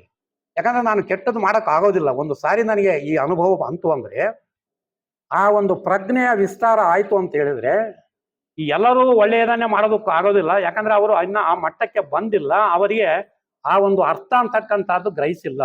ಅದಕ್ಕೆ ಪ್ರತಿಯೊಂದು ವಿಷಯದಲ್ಲಿಯೂ ಕೂಡ you have to study and understand ಅಂತ ಹೇಳ್ತಾರೆ ಜೆ.ಕೆ. ಅವರು. ಅದನ್ನ ನೀನು ಅರ್ಥ ಮಾಡಿಕೊಳ್ಳುತ್ತಾ ಹೋದಂತೆಲ್ಲ ಅದರ ನಿಜ ಸತ್ವ ನಿನಗೆ ತಿಳಿಯುತ್ತದೆ. ಯಾವಾಗ ನಿನಗೆ ನಿಜ ಸತ್ವ ತಿಳಿಯುತ್ತೋ ಅದು ನಿನ್ನ ಮೇಲೆ ಆ ಪ್ರಭಾವವನ್ನ ಬೀರ್ತದೆ. ಆ ಪ್ರಭಾವದಿಂದ ನಿನ್ನಲ್ಲಿ ನೀನು ಬೇಡ ಅಂದ್ರೂ ಕೂಡ ಅದು ಧ್ಯಾನ ಅಂತಕ್ಕಂಥದ್ದು ತನ್ನಷ್ಟಕ್ಕೆ ತಾನೇ ಒಳಗಡೆಯಿಂದ ಅದು ಉಂಟಾಗ್ತದೆ. ಅಂದ್ರೆ ಇದು ಅಂತರಂಗ ಮಾರ್ಗ ಅಂತ ಕರೀತಾರೆ. ಈ ಪ್ರಾಜ್ಞಾಯುತವಾಗಿರ್ತಕ್ಕಂತಹ ಜೀವನ ಹೊರಗಡೆಯ ಜೀವನದಿಂದ ಬಿಡಿಸಿಕೊಂಡಾಗ ಆ ಜೀವನವನ್ನು ನೀನು ಮಾಡಬಹುದು, ಸಕ್ರಿಯವಾಗಿ ತೊಡಗಿಕೊಳ್ಳಬಹುದು. ಅಲ್ಲಿ ನೀನು ಆ ಅಹಿಂಸಾತ್ಮಕವಾದ ಸದ್ಗುಣಗಳಿಂದ ನೀನು ಕ್ರಿಯೆಯನ್ನು ಮಾಡಿದರೆ, ಪ್ರತಿಕ್ರಿಯೆ ಮಾಡಬಾರ್ದು, ಕ್ರಿಯೆ ಮಾಡಬೇಕು. ಆ ಪ್ರತಿಕ್ರಿಯೆ ಯಾವಾಗ ಆಗುತ್ತಂದ್ರೆ ಆ ಎಲ್ಲ ಮೆಮೊರಿ ಅಂತಕ್ಕಂಥದ್ದು ಏನಿದೆ ಅಲ್ಲಿ ಈ ವಿಷಯಗಳೆಲ್ಲ ತುಂಬಿಕೊಂಡಿದ್ರೆ ಅದಾಗುತ್ತದೆ. ಅದ್ರ ಸಲುವಾಗಿ ಅದೆಲ್ಲವನ್ನು ಖಾಲಿ ಮಾಡಬೇಕು. ಅದನ್ನೇ ಸೈಲೆಂಟ್ ಮೈಂಡ್ ಅಂತ ಕರೆಯೋದು, ಸುಪ್ತ ಮನಸ್ಸು ಅಂತ ಕರೆಯೋದು. ಅಂದ್ರೆ ಈ ರೀತಿಯಲ್ಲಿ ಈ ಒಂದು ವ್ಯವಸ್ಥೆಯನ್ನ ನಮ್ಮ ಜೀವನದಲ್ಲಿ ನಾವು ಅಳವಡಿಸಿಕೊಂಡಿದ್ದಾದರೆ ಆಗ ನಮ್ಮ ಜೀವನ ಹೊರಗಿನ ಪ್ರಪಂಚದಲ್ಲೂ ಸುವ್ಯವಸ್ಥಿತವಾಗಿರ್ತದೆ, ಒಳಗಿನ ಜೀವನವೂ ಕೂಡ ಸುವ್ಯವಸ್ಥಿತ. ಅಂದ್ರೆ ಹೊರಗಡೆ ಕಾಣ್ತಕ್ಕಂತಹ ಎಲ್ಲವೂ ಕೂಡ ಒಳಗಡೆಯೇ ತಯಾರಾಗ್ತದೆ ಅಂತಕ್ಕಂಥದ್ದು ನಮ್ಮೆಲ್ಲರಿಗೂ ತಿಳಿದಿರ್ತಕ್ಕಂಥ ಈಗ ವಿಚಾರ. ಅಂದ್ರೆ ಆ ಒಂದು ಪ್ರಾಜ್ಞಾಯುತವಾಗಿರ್ತಕ್ಕಂತಹ ಯಾವ ಜ್ಯೋತಿ ರೂಪದಲ್ಲಿರ್ತಕ್ಕಂತಹ ದೈವಿಕ ಪ್ರಜ್ಞೆ ಅಥವಾ ಕಟ್ಟಳೆಗಳಿದ್ದಾವೆ, ದೈವಿಕ ಕಟ್ಟಳೆಗಳಿಗೆ ಅನುಗುಣವಾಗಿ ನಾವು ನಡೆದಿದ್ದಾದರೆ ಆ ಒಳಗಡೆಗೆ ಒಂದು ಯಾವ ಆ ಸ್ಫುರಣೆಗಳು, ಅಂತ ಸ್ಫುರಣೆಗಳು ಅಂತಕ್ಕಂಥವು ಏನು ಹೇಳ್ತಾ ಇದ್ದೀವಿ, ಇಂಟ್ಯೂಷನಲ್ ಇಂಪಲ್ಸಸ್, ಅವು ಹೊರಗಡೆ ಆ ದೈವೀಯತ್ವವನ್ನ, ಏಕತ್ವವನ್ನ ಸೂಚಿಸುವಂತಹ ಆತ್ಮ ಬುದ್ಧಿಯಿಂದ ಬರ್ತಕ್ಕಂಥವು. ಹೊರಗಡೆ ಇರ್ತಕ್ಕಂತಹ ಈ ಏನು ಮನಸ್ಸಿದೆ ಇದು ವಿಭಜನೆ ಮಾಡಿ ಆ ಒಂದು ವಿಷಯಗಳನ್ನ ಅರಿತುಕೊಳ್ಳುವುದಕ್ಕೆ ಇರ್ತಕ್ಕಂಥದ್ದು. ಈ ಸತ್ಯವನ್ನು ನಾವು ತಿಳ್ಕೊಳ್ಬೇಕು. ಯಾಕಂದ್ರೆ ಕೆಳಗಿನ ಮನಸ್ಸು ಇರೋದೇ ಪ್ರತ್ಯೇಕವಾದ ವಸ್ತುಗಳನ್ನ ತಿಳಿಯುವುದಕ್ಕೋಸ್ಕರ, ಅದು ಪ್ರತ್ಯೇಕತೆಯನ್ನ ಉಂಟು ಮಾಡ್ತದೆ. ಆದರೆ ಆ ಪ್ರತ್ಯೇಕತೆಯಲ್ಲಿ ಏಕತೆ ಅಂತಕ್ಕಂಥದ್ದು ಒಂದು ಒಳಗಡೆ ಇದೆ ಅಂತಕ್ಕಂಥದ್ದು ಅರ್ಥವಾದಾಗ ಅದನ್ನು ಸುವ್ಯವಸ್ಥಿತವಾಗಿ ನಾವು ಮಾಡಬೇಕಾದ ಕೆಲಸವನ್ನು ಯಥಾರ್ಥವಾಗಿ ಮಾಡಿದ್ದೇ ಆದರೆ ಹೊರಗಿನ ಪ್ರಪಂಚವು ಸುವ್ಯವಸ್ಥಿತವಾಗಿರ್ತದೆ, ಒಳಗಿನ ಪ್ರಪಂಚವು ಸುವ್ಯವಸ್ಥಿತವಾಗಿರ್ತದೆ. ಅಂದ್ರೆ ಇಲ್ಲಿ ಒಂದು ಸುವ್ಯವಸ್ಥಿತ ಅಂತಕ್ಕಂಥದ್ದು ಬರಬೇಕು ಅಂತ ಹೇಳಿದ್ರೆ ಇವು ಎಲ್ಲವನ್ನೂ ಕೂಡ ನಮ್ಮ ಒಂದು ಹೋಲ್ನೆಸ್ ಅಂತ ಏನು ಕರಿತೇವೆ, ಆ ಒಂದು ಸಮಗ್ರವಾಗಿರ್ತಕ್ಕಂತಹ ಆಲೋಚನೆಗಳ ಮಟ್ಟದಲ್ಲಿ ಇವು ಎಲ್ಲವನ್ನು ನಾವು ನೋಡಿದಾಗ, ಆ ಸಮಗ್ರತೆ ಎಲ್ಲವನ್ನು ಒಟ್ಟು ಮಾಡಿ ನೋಡಿದಾಗ ಆ ಒಂದು ಆತ್ಮ ಅಂತಕ್ಕಂಥದ್ದು ಏನಿದೆ ಅದು ಆ ರೀತಿಯಲ್ಲಿ ಆ ಆತ್ಮ ಸ್ವರೂಪದಿಂದ ಆತ್ಮ ಗುಣಗಳನ್ನ, ದೈವಿ ಗುಣಗಳನ್ನ ಬೆಳೆಸಿಕೊಂಡು ನಾವು ಯಾವ ಒಂದು ಸತ್ಯಕ್ಕೋಸ್ಕರ ನಾವು ಹುಡುಕಾಟ ನಡೆಸ್ತಾ ಇದ್ದೀವೋ ಆ ಸತ್ಯ ಅಂತಕ್ಕಂಥದ್ದು ಈ ರೀತಿಯಲ್ಲಿ ಕಂಡುಕೊಳ್ಳುವುದಕ್ಕೆ ಸಾಧ್ಯ ಆಗುತ್ತೆ. ಆದರೆ ಇದು ಯಾವುದೋ ಮಾರ್ಗವಲ್ಲ, ರಿಯಾಲಿಟಿ ಟು ಅನ್ರಿಯಾಲಿಟಿ. ಈ ಕೆಳಗಿನ ತ್ರಿಪುಟಿಯಲ್ಲಿ ಇರ್ತಕ್ಕಂತಹ ಅನ್ರಿಯಲ್ ಅಥವಾ ಮೋಸಕ್ಕೆ, ಆಶೆಗಳ ಬಂಧನಕ್ಕೆ, ಇಂದ್ರಿಯಗಳ ಮನಸ್ಸಿನ ಆ ಒಂದು ತರಂಗಗಳಿಗೆ ಸಿಲುಕಿ ಏನು ಮೋಸ ಹೋಗ್ತಾ ಇದ್ದೀವೋ ಇದನ್ನು ಬಿಡಿಸಿಕೊಂಡರೆ ಪ್ರಾಜ್ಞಾಯುತವಾಗಿ ನಮ್ಮ ಯಾವ ಮೂಲ ಸ್ಥಾನವಿದೆಯೋ, ಆ ದೈವಿ ಸ್ಥಾನವಿದೆಯೋ ಅಲ್ಲಿಗೆ ಹೋಗ್ತೀವಿ. ಇಲ್ಲಿ ಮುಖ್ಯವಾಗಿ ಅದು ಹೊರಗಿನ ಪ್ರಪಂಚ ಆಗಿರ್ಬೋದು ಅಥವಾ ಒಳಗಿನ ಪ್ರಪಂಚ ಆಗಿರ್ಬೋದು, ಆ ಸ್ಪಿರಿಚುಯಲ್ ವರ್ಲ್ಡ್ ಆಗಿರ್ಬೋದು ಅಥವಾ ಮೆಟೀರಿಯಲಿಸ್ಟಿಕ್ ವರ್ಲ್ಡ್ ಆಗಿರ್ಬೋದು, ಎರಡರಲ್ಲಿಯೂ ಕೂಡ ಮೋಸ ಆಗೋದಕ್ಕೆ ಸಾಧ್ಯ ಇದೆ. ಅಂದರೆ ಯಾವಾಗ ಒಳ್ಳೆಯದು ಅಂತಕ್ಕಂಥದ್ದನ್ನು ನಾವು ನಮ್ಮ ಜೀವನದಲ್ಲಿ ಅಳವಡಿಸಿಕೊಳ್ತೀವೋ ಆಗ ಎರಡೂ ಕೂಡ ಒಂದು ಸುವ್ಯವಸ್ಥಿತ ಸಮಾಜವನ್ನು ನಿರ್ಮಾಣ ಮಾಡೋಕ್ಕೆ ಸಾಧ್ಯ ಆಗುತ್ತೆ ಅಂತಕ್ಕಂತಹ ರೀತಿಯಲ್ಲಿ ಸಮಯ ಆಗಿದೆ ಅಂತ ಅನ್ನಿಸ್ತದೆ. ಇಲ್ಲಿಗೆ ಈವರೆಗೂ ನನಗೆ ಈ ಒಂದು ಸಮಯವನ್ನು ಕೊಟ್ಟಿದ್ದಕ್ಕೋಸ್ಕರ ನಾನು ತಮ್ಮೆಲ್ಲರಿಗೂ ಕೂಡ ನನ್ನ ಒಂದು ವಂದನೆಗಳನ್ನು ಅರ್ಪಿಸ್ತೀನಿ.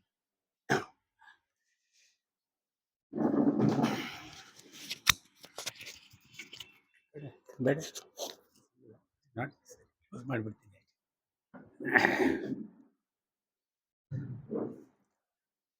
ಇಲ್ಲಿಯವರೆಗೆ ಸೋದರ ಎ ಬಸವರಾಜ ರೆಡ್ಡಿ ಅವರು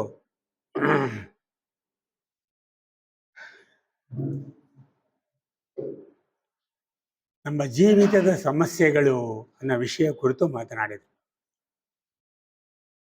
ಅದರ ಸಾರಾಂಶ ಇಷ್ಟೇ: ಸಮಸ್ಯೆ ಇಲ್ಲದ ವ್ಯಕ್ತಿ ಇದ್ದಾನೆಯೇ? ಸಮಸ್ಯೆ ಇಲ್ಲದ ವ್ಯಕ್ತಿ ಇದ್ದಾನೆಯೇ? ಇದ್ದಾನೆಯೇ ಇಲ್ವೋ? ಇಲ್ಲ, ಎಲ್ಲರಿಗೂ ಸಮಸ್ಯೆಗಳಿದ್ದಾವೆ. ಈ ಸಮಸ್ಯೆಗೆ ಕಾರಣ ಏನು?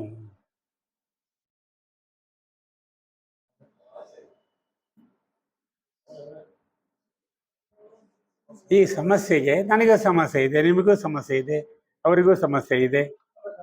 ಸಮಸ್ಯೆಗೆ ಕಾರಣ ಏನು?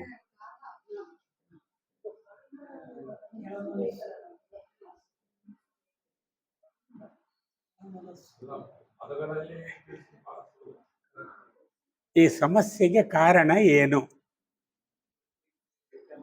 ಇಲ್ಲದೆ ಇದ್ರೆ ಬೆಳತನ ರಾಮಾಯಣ ಕೇಳಿ ಹಾಗೆ ಆಗ್ತದೆ ನಮ್ಮ ಸ್ಥಿತಿ. ಇಷ್ಟತನ 1 ಗಂಟೆ ಅವರು ಹೇಳಿದ್ದಕ್ಕೆ ನಿಮ್ಮಿಂದ ಉತ್ತರ ಬೇಕು ನನಗೀಗ.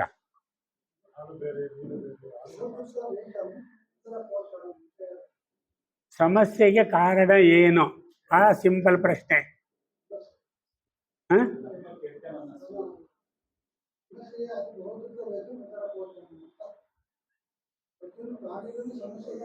ಸಮಸ್ಯೆಗಳಿದ್ದಾವೆ, ನಾವು ಇಲ್ಲ ಅಂತ ಹೇಳಿಲ್ಲ. ಈ ನನ್ನ ಸಮಸ್ಯೆಗೆ ಕಾರಣ ಏನು?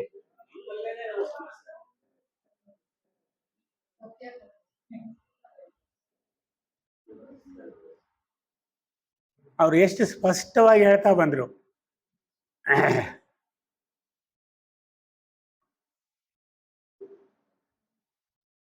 ಇನ್ನು ಊಟಕ್ಕೆ ಟೈಮ್ ಇದೆ, 1:15 ಅಂತ ಹೇಳಿದ್ದಾರೆ ಗಂಗಾಧರಪ್ಪನವರು.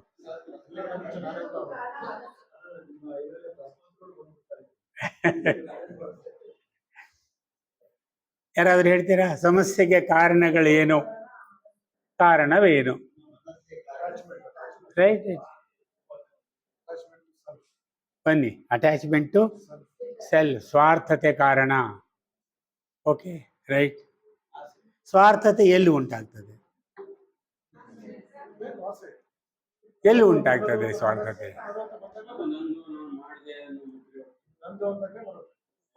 ನಾನು ಅನ್ನೋದೇ ಸ್ವಾರ್ಥ. ಮತ್ತೆ ಅವ್ರು ಎಷ್ಟು ಸ್ಪಷ್ಟವಾಗಿ ಹೇಳಿದ್ರು ಅಂದ್ರೆ, ಸಮಸ್ಯೆಗೆ ಕಾರಣ ನಮ್ಮ ಆಲೋಚನೆಗಳು. ಹೌದಾ?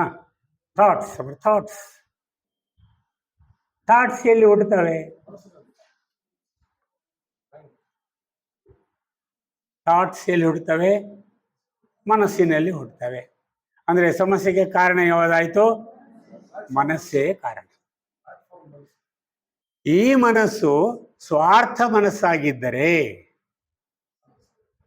ಈ ಮನಸ್ಸು, ನನ್ನ ಆಲೋಚನೆಗಳು ಸ್ವಾರ್ಥಪರವಾಗಿದ್ದರೆ ಸಮಸ್ಯೆಗಳು ಉದ್ಭವ ಆಗುತ್ತವೆ. ಯಾವಾಗ ಉದ್ಭವ ಆಗುತ್ತವೆ? ಒಂದು ಆಲೋಚನೆಗೆ ಕ್ರಿಯೆ ಮತ್ತು ಪ್ರಕ್ರಿಯೆ ಎರಡೂ ಇರ್ತದೆ.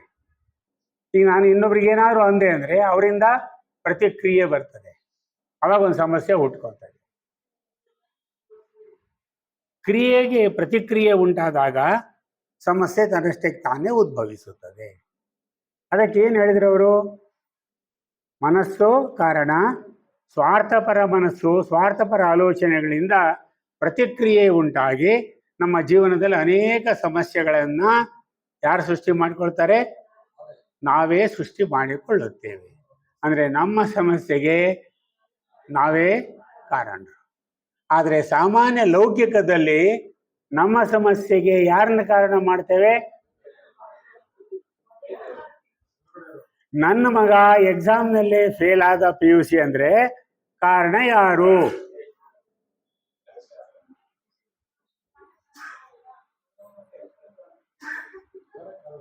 ಯಾರು ಕಾರಣ? ಸರಿಗೆ ಪಾಠ ಮಾಡಿಲ್ಲ, ಸ್ಕೂಲ್ ಸರಿಯಾಗಿ ನಡೀಲಿಲ್ಲ, ಎಲ್ಲ ಬೇರೆಯವರೇ ಕಾರಣ. ನೆರೆಮನೆಯವರು ರೆಕಾರ್ಡ್ ಹಾಕ್ತಾ ಇದ್ರು, ಅದಕ್ಕೆ ಓದಕ್ಕಾಗ್ಲಿಲ್ಲ. ಇವನು ರೂಮ್ನಲ್ಲಿ ಕುಂತ್ಕೊಂಡು ಏನ್ ಮಾಡ್ತಾ ಇದ್ದ ಕಾರಣ ಅಲ್ಲ. ಅದರಂತೆ ನಾವು ಸಮಸ್ಯೆಗೆ ಕಾರಣವನ್ನ ಬೇರೆಯವರಲ್ಲಿ ಹುಡುಕ್ಲಿಕ್ಕೆ ಪ್ರಯತ್ನ ಮಾಡ್ತೇವೆ. ಯಾವಾಗ ನಮ್ಮ ಸಮಸ್ಯೆಗೆ ನಾವೇ ಕಾರಣರಂತ ಅರಿವು ಉಂಟಾಗ್ತದೆ, ಅಲ್ಲಿ ಪರಿವರ್ತನೆ ಪ್ರಾರಂಭವಾಗ್ತದೆ. ಆದ್ರೆ ಮನಸ್ಸು ಹೆಂಗಿದೆ ಅಂದ್ರೆ, ಎಷ್ಟು ಚಂಚಲವಾಗಿದೆ ಅಂದ್ರೆ, ಎಷ್ಟು ಕೆಳಮಟ್ಟದ ಪ್ರಜ್ಞೆ ನಮ್ಮಲ್ಲಿ ಇದೆ ಅಂದ್ರೆ, ಯಾವಾಗಲೂ ನಮ್ಮ ಸಮಸ್ಯೆಗಳಿಗೆ ಇತರರೇ ಕಾರಣ. ನೋಡಿ, ನೀವು ಜೀವನದಲ್ಲಿ ಪ್ರತಿ ಸಮಸ್ಯೆಗೆ ರೋಡ್ ಮೇಲೆ ಹೋಗ್ಬೇಕಾದ್ರೆ ಒಂದು ಕಲ್ಲು ಹಿಡಿದ್ರೆ ಇಮಿಡಿಯೇಟ್ ಮುನ್ಸಿಪಾಲಿಟಿ ಬೈತೀವಿ ನಾವು. ಸರಿ ನೋಡಕ್ ಬರೋದಿಲ್ಲ, ಸರಿ ರೋಡ್ ಮಾಡಕ್ ಬರೋದಿಲ್ಲ. ತಕ್ಷಣನೇ ನೀ ನೋಡ್ಕೊಂಡು ಹೋಗಿದ್ರೆ ಸಮಸ್ಯೆ ಉಂಟಾಗ್ತಿದ್ದಿಲ್ಲ ಅಲ್ಲೇ. ಅದು ಅನ್ನಕ್ಕೆ ತಯಾರಿಲ್ಲ ನಾವು. ಯಾವಾಗಲೂ ನಮ್ಮ ಮನಸ್ಸು ಕೆಳ ಮನಸ್ಸು ಅಂತ ನಾವೇನು ಹೇಳ್ತೀವಿ, ಮನಸ್ಸಿನಲ್ಲಿ ಎರಡು ವಿಧ, ಕೆಳ ಮನಸ್ಸು ಮತ್ತು ಉನ್ನತ ಮನಸ್ಸು ಅಂತ. ಕೆಳ ಮನಸ್ಸು ಏನು ಮಾಡ್ತದೆ? ಯಾವಾಗಲೂ ಕೆಟ್ಟದ್ದನ್ನೇ ಆಲೋಚನೆ ಮಾಡ್ತದೆ, ಸ್ವಾರ್ಥ ಪರವಾಗಿರ್ತದೆ. ಉನ್ನತ ಮನಸ್ಸು ನಿಸ್ವಾರ್ಥವಾಗಿರ್ತದೆ ಅಥವಾ ಪ್ರೇಮ ಅನುಕಂಪದಿಂದ ಕೂಡಿರ್ತದೆ ಅಂತ ಹೇಳ್ತೀವಿ. ನಾವು ಯಾವಾಗಲೂ ನಮ್ಮ ವ್ಯವಹಾರ ಎಲ್ಲ ಕೆಳ ಮನಸ್ಸಿನ ಮೂಲಕನೇ ನಡೀತಾ ಇದೆ. ನಮ್ಮ ಆಲೋಚನೆಗಳೆಲ್ಲ ಅದೇ ಓತಪ್ರೋತವಾಗಿ ಬರ್ತಾ ಇದ್ದಾವೆ. ಈ ಸಮಸ್ಯೆಗಳನ್ನ ನಿವಾರಿಸಬೇಕಂದ್ರೆ ಏನು ಆಗಬೇಕು? ಸಮಸ್ಯೆಗಳಿಗೆ ಮನಸ್ಸು ಕಾರಣ ಅಂತ ಹೇಳಿದ್ವಿ, ನಮ್ಮ ಆಲೋಚನೆಗಳ ಕಾರಣ ಅಂತ ಹೇಳಿದ್ವಿ, ಕೆಳ ಮನಸ್ಸು ಕಾರಣ ಅಂತ ಹೇಳಿದ್ವಿ. ಈ ಸಮಸ್ಯೆಗಳಿಗೆ ಪರಿಹಾರ ಏನು?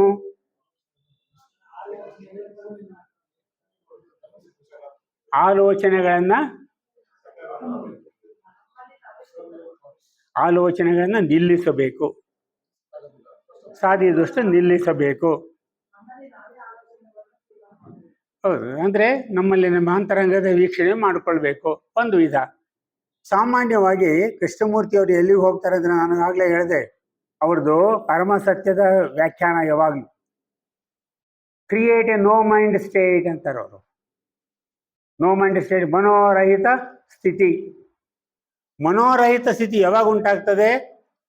ಯಾವಾಗ ಮನಸ್ಸು ಪಾಸ್ಟ್ ಮತ್ತು ಫ್ಯೂಚರ್, ಭೂತ ಮತ್ತು ಭವಿಷ್ಯದ ಬಗ್ಗೆ ಯೋಚನೆ ಮಾಡೋದಿಲ್ಲವೋ ಆ ಮನಸ್ಸು ವರ್ತಮಾನದಲ್ಲಿ ನಿಲ್ಲುತ್ತದೆ. Just like A ಪೆಂಡಲಮ್ of A clock. ಅದು ಆ ಕಡೆ ಹೋಗ್ತದೆ, ಈ ಕಡೆ ಹೋಗ್ತದೆ. ಇದು ಚಂಚಲ ಮನಸ್ಸಿನ ಸಂಕೇತ. ಪೆಂಡಲಮ್ ಇರ್ತದಲ್ಲ ಕ್ಲಾಕಿನ, ಒಂದು ಕಡೆ ವರ್ತಮಾನಕ್ಕೆ ಹೋಗ್ತದೆ, ಭೂತಕ್ಕೆ ಹೋಗ್ತದೆ, ಇನ್ನೊಂದು ಕಡೆ ಭವಿಷ್ಯಕ್ಕೆ ಹೋಗ್ತದೆ. ಅದು ವರ್ತಮಾನದಲ್ಲಿ ನಿಲ್ಲೋದೇ ಇಲ್ಲ. ಉನ್ನತ ಪ್ರಜ್ಞೆ ಉಂಟಾಗಬೇಕಾದ್ರೆ, ಉನ್ನತ ಮನಸ್ಸಿನ ಪ್ರಜ್ಞೆ ಉಂಟಾಗಬೇಕಾದ್ರೆ ಆ ಪೆಂಡಲಮ್ ಎಲ್ಲಿರಬೇಕು? ವರ್ತಮಾನದಲ್ಲಿ ನಿಲ್ಲಬೇಕು. ವರ್ತಮಾನದಲ್ಲಿ ನಿಂತಾಗ ಊರ್ಧ್ವಮುಖವಾಗಿ ಪ್ರಜ್ಞೆ ಉನ್ನತ ಮನಸ್ಸನ್ನ ಸೇರ್ತದೆ. ನಾವು ಸಾಮಾನ್ಯವಾಗಿ ವರ್ತಮಾನದಲ್ಲಿ ಜೀವಿಸುವುದೇ ಇಲ್ಲ. ಸಾಮಾನ್ಯವಾಗಿ ನಾನು ಹೇಳ್ತಾ ಇರೋದು ವರ್ತಮಾನದಲ್ಲಿ ಜೀವಿಸುವುದಿಲ್ಲ. ಇಂದ್ರೆ ಭೂತಕಾಲ ನೆನೆಸ್ತಾ ಇರ್ತೇವೆ, ಇಲ್ಲಾಂದ್ರೆ ಭವಿಷ್ಯದ ಬಗ್ಗೆ ನೆನೆಸ್ತಾ ಇರ್ತೀವಿ. ವರ್ತಮಾನದಲ್ಲಿ ಜೀವಿಸಬೇಕಾದ್ರೆ accept the things as they are. ವಸ್ತುಗಳು, ಸಮಸ್ಯೆಗಳು, ವಿಷಯಗಳು ಹೇಗಿವೆಯೋ ಹಾಗೆಯೇ ಸ್ವೀಕಾರ ಮಾಡಿ. ಸುಲಭ ಅಲ್ವಾ ಇದು? ಹೌದಾ? ನೋಡಿ, ಅವ್ರಿಗೆ ಮೇಡಮ್ ಅವ್ರಿಗೆ ಸುಲಭ ಅಂತೆ. ಇದು ಸುಲಭನಾ? Accept the things as they are. ಇಷ್ಟು ಸುಲಭ ಆಗಿದ್ರೆ ನಮ್ಗೆ ಇಷ್ಟು ಕಷ್ಟಪಡೋದೇ ಬೇಕಾಗಿದ್ದಿಲ್ಲ. ಅಲ್ಲಿ ಯಾವುದು ಅಡ್ಡು ಬರ್ತದೆ? ಯಾವುದು ಅಡ್ಡು ಬರ್ತದೆ ನಮಗೆಲ್ಲೇ? ಮನಸ್ಸು ಬರ್ತದೆ. ನೀನು ಅನ್ಕೊಂಡದ್ದು ಸರಿಯಲ್ಲ. ನೀನೇನು things accept the things as they are ಅಂದಿಲ್ಲ, ಅದು ಸರಿಯಲ್ಲ ಅಂತ ಅಂದ ಕೂಡಲೇ ಮತ್ತೆ ಆಲೋಚನೆಗಳು ಶುರುವಾಗ್ತವೆ. ಇದು ನಮ್ಮ ಪ್ರಕ್ರಿಯೆ ನಡೀತಾ ಇರೋದು. ಸ್ವಲ್ಪ ಮನಸ್ಸಿನ ಮೇಲೆ ಹಿಡಿತಾ ಇದ್ದು, ಆಯ್ತು ಒಂದು ಸಮಸ್ಯೆ ಬಂತು, ಬರಲಿ ನೋಡೋಣ, ಪರಿಹಾರ ಇದೆ ಅದಕ್ಕೆ ಅಂದ್ರೆ ಸಮಸ್ಯೆ ತನ್ನಷ್ಟಕ್ಕೆ ತಾನೇ ಪರಿಹಾರ ಕಂಡುಕೊಳ್ತದೆ. ಆದರೆ ನಮ್ಮ ಮನಸ್ಸು ಆ ರೀತಿ ಮಾಡಕ್ಕೆ ತಯಾರಿಲ್ಲ. ಇವನಿಗೆ ಯಾವ ರೀತಿ ಹೇಳಿಸ್ಬೇಕು, ಜಗಳ ಆಯಿತು, ಅವನಿಗೆ ಯಾರ ಕಡೆಯಿಂದ ಪನಿಷ್ಮೆಂಟ್ ಮಾಡಿಸ್ಬೇಕು, ಏನೇನೋ ಆಲೋಚನೆಗಳು ಶುರುವಾಗ್ತವೆ ನಮ್ಮ ಹತ್ರ. ಸಾರಿ.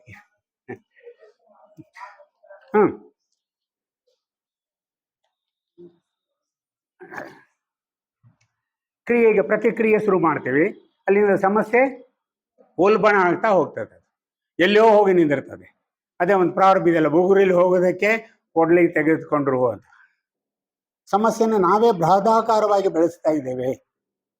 ಅದಕ್ಕೆ try to have control over mind, try to accept things as they are, live in the present.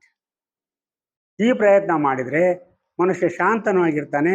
ಅಲ್ಲಿಂದ ಸಮಸ್ಯೆಗಳಿಗೆ ಒಂದು ಪರಿಹಾರ ಸಿಗ್ತದೆ, ಸಮಸ್ಯೆಯ ಸ್ವರೂಪ ಗೊತ್ತಾಗ್ತದೆ. ಇದು ಜೀವಿತದಲ್ಲಿ ಸಮಸ್ಯೆಗಳನ್ನು ಹೇಗೆ ಎದುರಿಸಬೇಕು ಅನ್ನೋದಕ್ಕೆ ಕೃಷ್ಣಮೂರ್ತಿಯವರ ಒಂದು ಸೊಲ್ಯೂಷನ್. ಆದರೆ ಈ ಸೊಲ್ಯೂಷನ್ ಅಷ್ಟು ಸುಲಭವಾದದ್ದಲ್ಲ. ಯಾಕಂದರೆ ನಮ್ಮ ಪ್ರಜ್ಞೆ ಬಹಳ ಕೆಳಮಟ್ಟದಲ್ಲೇ ಇನ್ನೂ ಕಾರ್ಯನಿರ್ವಹಿಸುತ್ತದೆ. ಇದಕ್ಕೆ ಧ್ಯಾನ, ಸಾಧನೆ, ಅನುಕಂಪ ಇವನ್ನೆಲ್ಲ ಇಂತಹ ಗುಣಗಳನ್ನು ಬೆಳೆಸ್ಕೊಂಡ್ರೆ ಸ್ವಲ್ಪ ಉನ್ನತ ಮಟ್ಟದ ಮನಸ್ಸು ನಮಗೆ ಬಂತಂದ್ರೆ ಅವಾಗ ಏನಾಗ್ತದೆ, ಬುದ್ಧಿಮಟ್ಟದ ಪ್ರಜ್ಞೆ ಕೆಲಸ ಮಾಡಕ್ಕೆ ಶುರುವಾಗ್ತದೆ. ಒಂದು ಸಲ ಬುದ್ಧಿಮಟ್ಟದ ಪ್ರಜ್ಞೆ ಕೆಲಸ ಮಾಡಕ್ಕೆ ಶುರುವಾಯ್ತಂದ್ರೆ ನಮ್ಮ ವ್ಯವಹಾರಗಳನ್ನ, ಕ್ರಿಯೆಗಳನ್ನೆಲ್ಲ ಬುದ್ಧಿಮಟ್ಟದ ಪ್ರಜ್ಞೆ ತನ್ನ ಕಡೆ ಎಳ್ಕೊಳ್ತದೆ. ಆವಾಗ ಕೆಳಮಟ್ಟದ ಪ್ರಜ್ಞೆ ಕೆಲಸ ಮಾಡೋದಿಲ್ಲ. ಅವನು ಸಾಧಕನಾಗ್ತಾನೆ, ಶಿಷ್ಯತ್ವಕ್ಕೆ ಅರ್ಹನಾಗ್ತಾನೆ. ಅವರ ಶಿಷ್ಯತ್ವ ಅದಂತ ಹೇಳೋದಿಲ್ಲ, ಆದರೆ ಈ ಪ್ರಕ್ರಿಯೆಯಿಂದ ನಮ್ಮನ್ನು ನಾವು ಉದ್ಧರೇತ್ ಆತ್ಮಾತ್ಮಾನಾಂ ಅಂತ ಏನು ಹೇಳ್ತಾರಲ್ಲ, ಹಾಗೆ ನಮ್ಮನ್ನು ನಾವೇ ಉದ್ಧರಿಸಿಕೊಳ್ಬೇಕು. ನಮ್ಮ ಸಮಸ್ಯೆಗೆ ಪರಿಹಾರ ತಾವೇ ಕಂಡುಕೊಳ್ಳಬೇಕು. ಇದರ ಮೂಲಕ ಮನಸ್ಸನ್ನು ಹಿಡಿತದಲ್ಲಿ ಇಟ್ಟುಕೊಳ್ಳುವುದರ ಮೂಲಕ. ಇಷ್ಟು ಇದು ಅವರು ಕೃಷ್ಣಮೂರ್ತಿಯವರು ನೀಡಿದಂತಹ ಒಂದು ಸಾರಾಂಶ. ಯಾವುದು? ಸಮಸ್ಯೆಗಳ ಜೀವಿತದಲ್ಲಿ ಸಮಸ್ಯೆಗಳನ್ನು ಹೇಗೆ ಎದುರಿಸಬೇಕು. ಏನಾದ್ರು ಇನ್ನೊಂದು 5 ನಿಮಿಷ